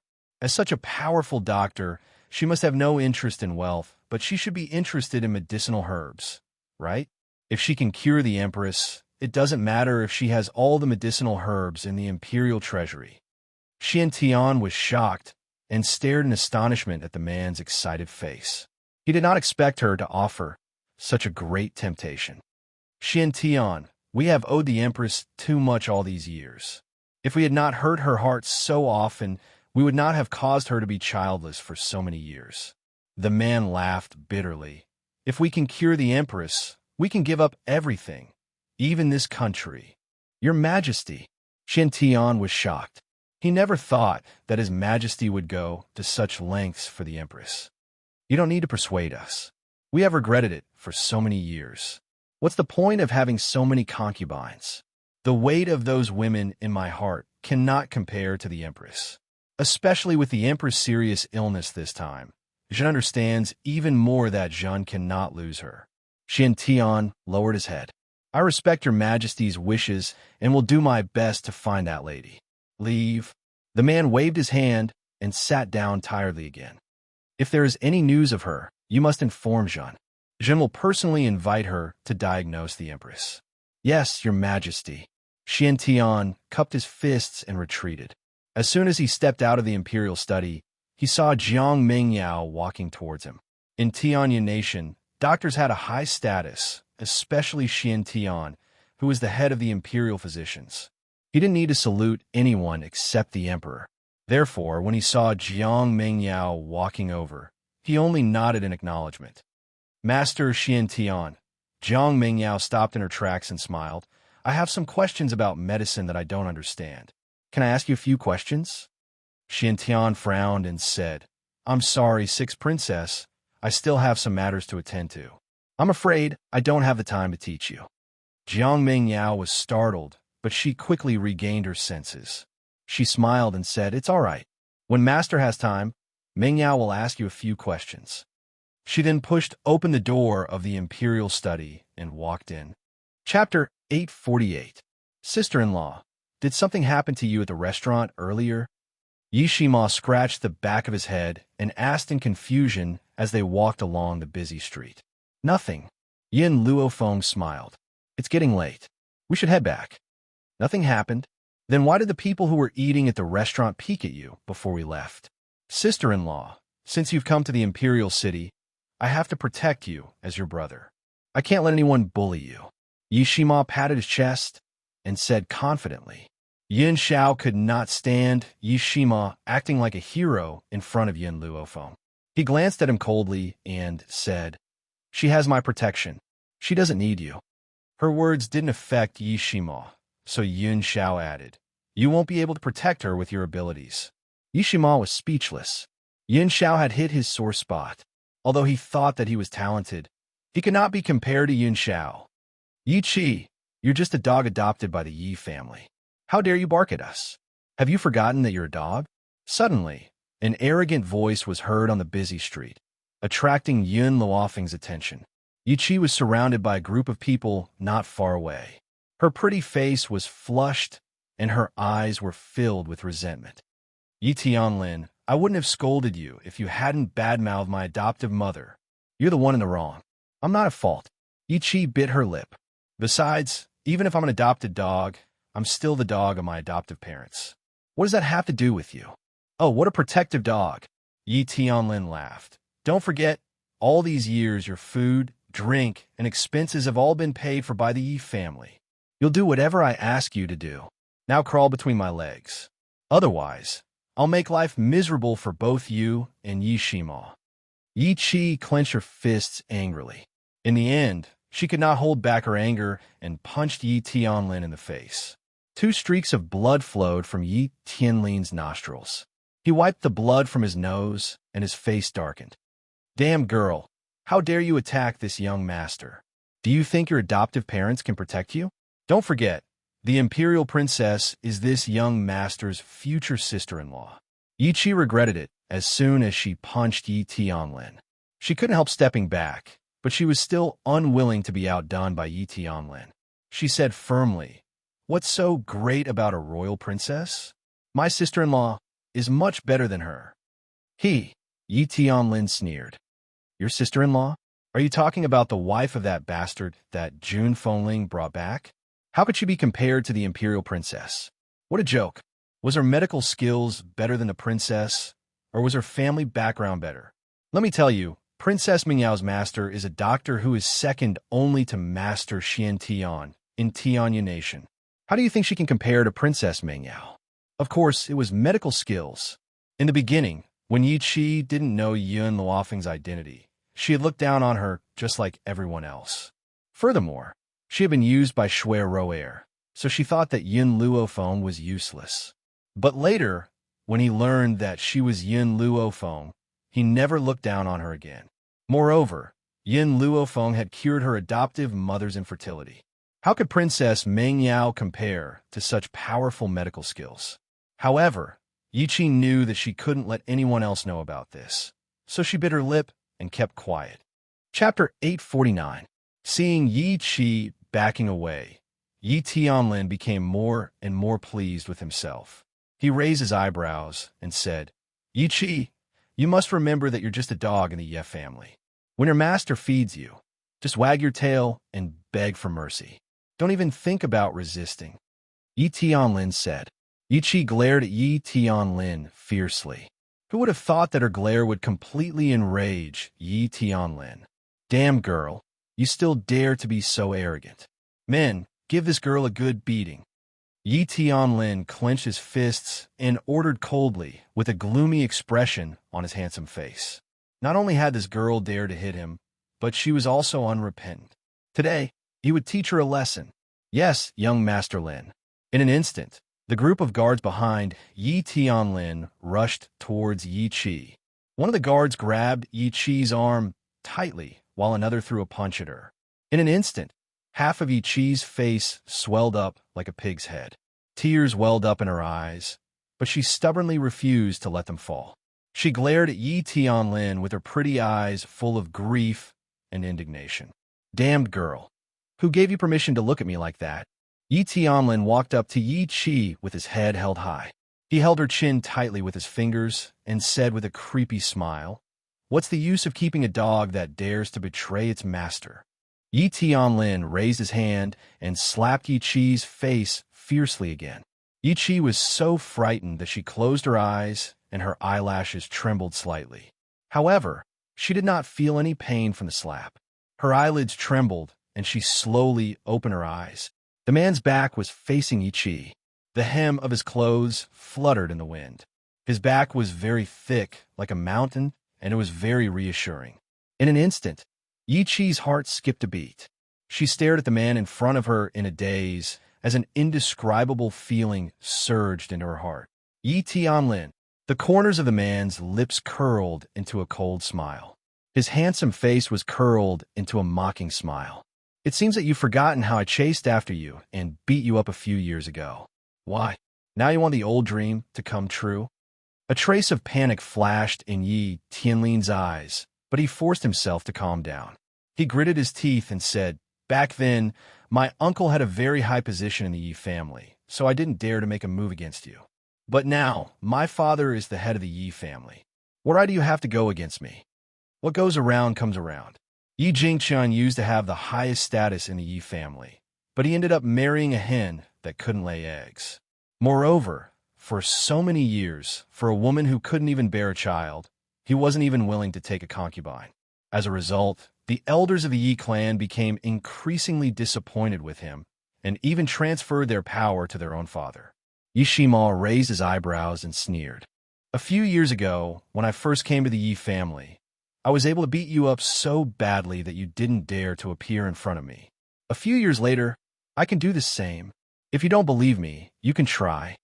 Yi Tianlin's expression changed. Facing Yi Qi, he would not be so panicked. After all, Yi Qi's talent was not very strong. However, he felt weak in front of Yi Shima. Let's go. Yi Tianlin clenched his teeth and waved his hand. He turned around and was about to leave with the Yi family's guards. At that moment, a powerful spiritual power hit him from behind. Caught off guard, Yi Tianlin fell forward quickly with a bang and fell to the ground in a sorry state. Chapter 850. Who ambushed this young master? Yi Tianlin crawled up from the ground with great difficulty, his expression changing drastically as he roared. Just as he was looking for the assailant, a lazy voice with a flattering smile suddenly came from the front. I didn't ambush you. I did it openly. You didn't feel my attack, which means you're too stupid. The street that was enveloped by the setting sun was calm and tranquil. The passers-by who were originally walking to and fro, after noticing the unforeseen event in this area, all turned their gazes towards the young girl who was standing against the wind. It was only at this moment that the crowd finally understood what it meant to be dressed in white, to be able to cause the downfall of a nation. They had thought that Princess Mengyao was peerless enough, but compared to this girl in white, she paled in comparison by more than a level. She was, without a doubt, the #1 beauty in the world. Was it you who ambushed me just now? Yi Tianlin recovered from his shock and asked with a dark expression. The girl's lips curled into a lazy smile, but it was permeated with a chilling aura. I've already said that I didn't ambush you. I attacked you openly. Then, the girl turned to Yi Qi and asked, "Tell me what he said to humiliate Mother." Yi Qi was stunned. He said that Godmother is a hen that can't lay eggs, and he also said that Godmother is a coquettish slut who seduced Godfather and made him wear a green hat. He even said that second brother is a bastard born from Godmother and a wild man. Yin Luofeng slowly retracted his gaze from Yi Qi and looked at Yi Tianlin with an evil smile. How about this? If you insult my mother, I'll slap myself 10 times, and if I say 2 times, I'll slap myself 20 times. I've always been fair, and I think that my mother is at a disadvantage if I only let you slap yourself. There were already many passers-by on the street, and they were all dumbfounded when they heard Yin Luofeng's words. Someone only insulted Jun Fengling once, and he wanted him to slap himself? And he even said that Jun Fengling would be at a disadvantage if he did that? You? Yi Tianlin was so angry that his handsome face turned red. You're too impudent. My father is the young master of the Yi clan, and my elder brother is the future son-in-law. If you dare to treat me like this, you will definitely have your 9 generations executed. Yin Luofeng narrowed his eyes, and a dangerous light flashed in them. Since you don't want to slap yourself, let me help you. Yi Tianlin was stunned. Before he could recover, he saw Yin Luofeng in front of him. Then, Yin Luofeng took out a few needles from who knows where and pierced them into his body. Immediately after, he felt his hand going out of control and fiercely slapping himself. Pa! After this slap, half of Yi Tianlin's face turned red, and the 5 finger marks were very clear, showing the strength he had used. Everyone was stunned. Even the guards behind Yi Tianlin looked at each other, not knowing whether they should pull their young master or not. It looks like you also know that you were wrong. Yin Luofeng curled the corners of his lips. However, even if you slap me enough, I won't accept your apology. What he meant was that Yi Tianlin was doing this to apologize. Poor Yi Tianlin. He wanted to defend himself, but his throat could not make a sound. He could only let Yin Luofeng slap his face again and again. As Yin Luofeng had been very secretive when she had inserted the needles, no one had seen her actions. Moreover, Yi Tianlin could not say anything, so they thought that he had silently agreed with Yin Luofeng's words.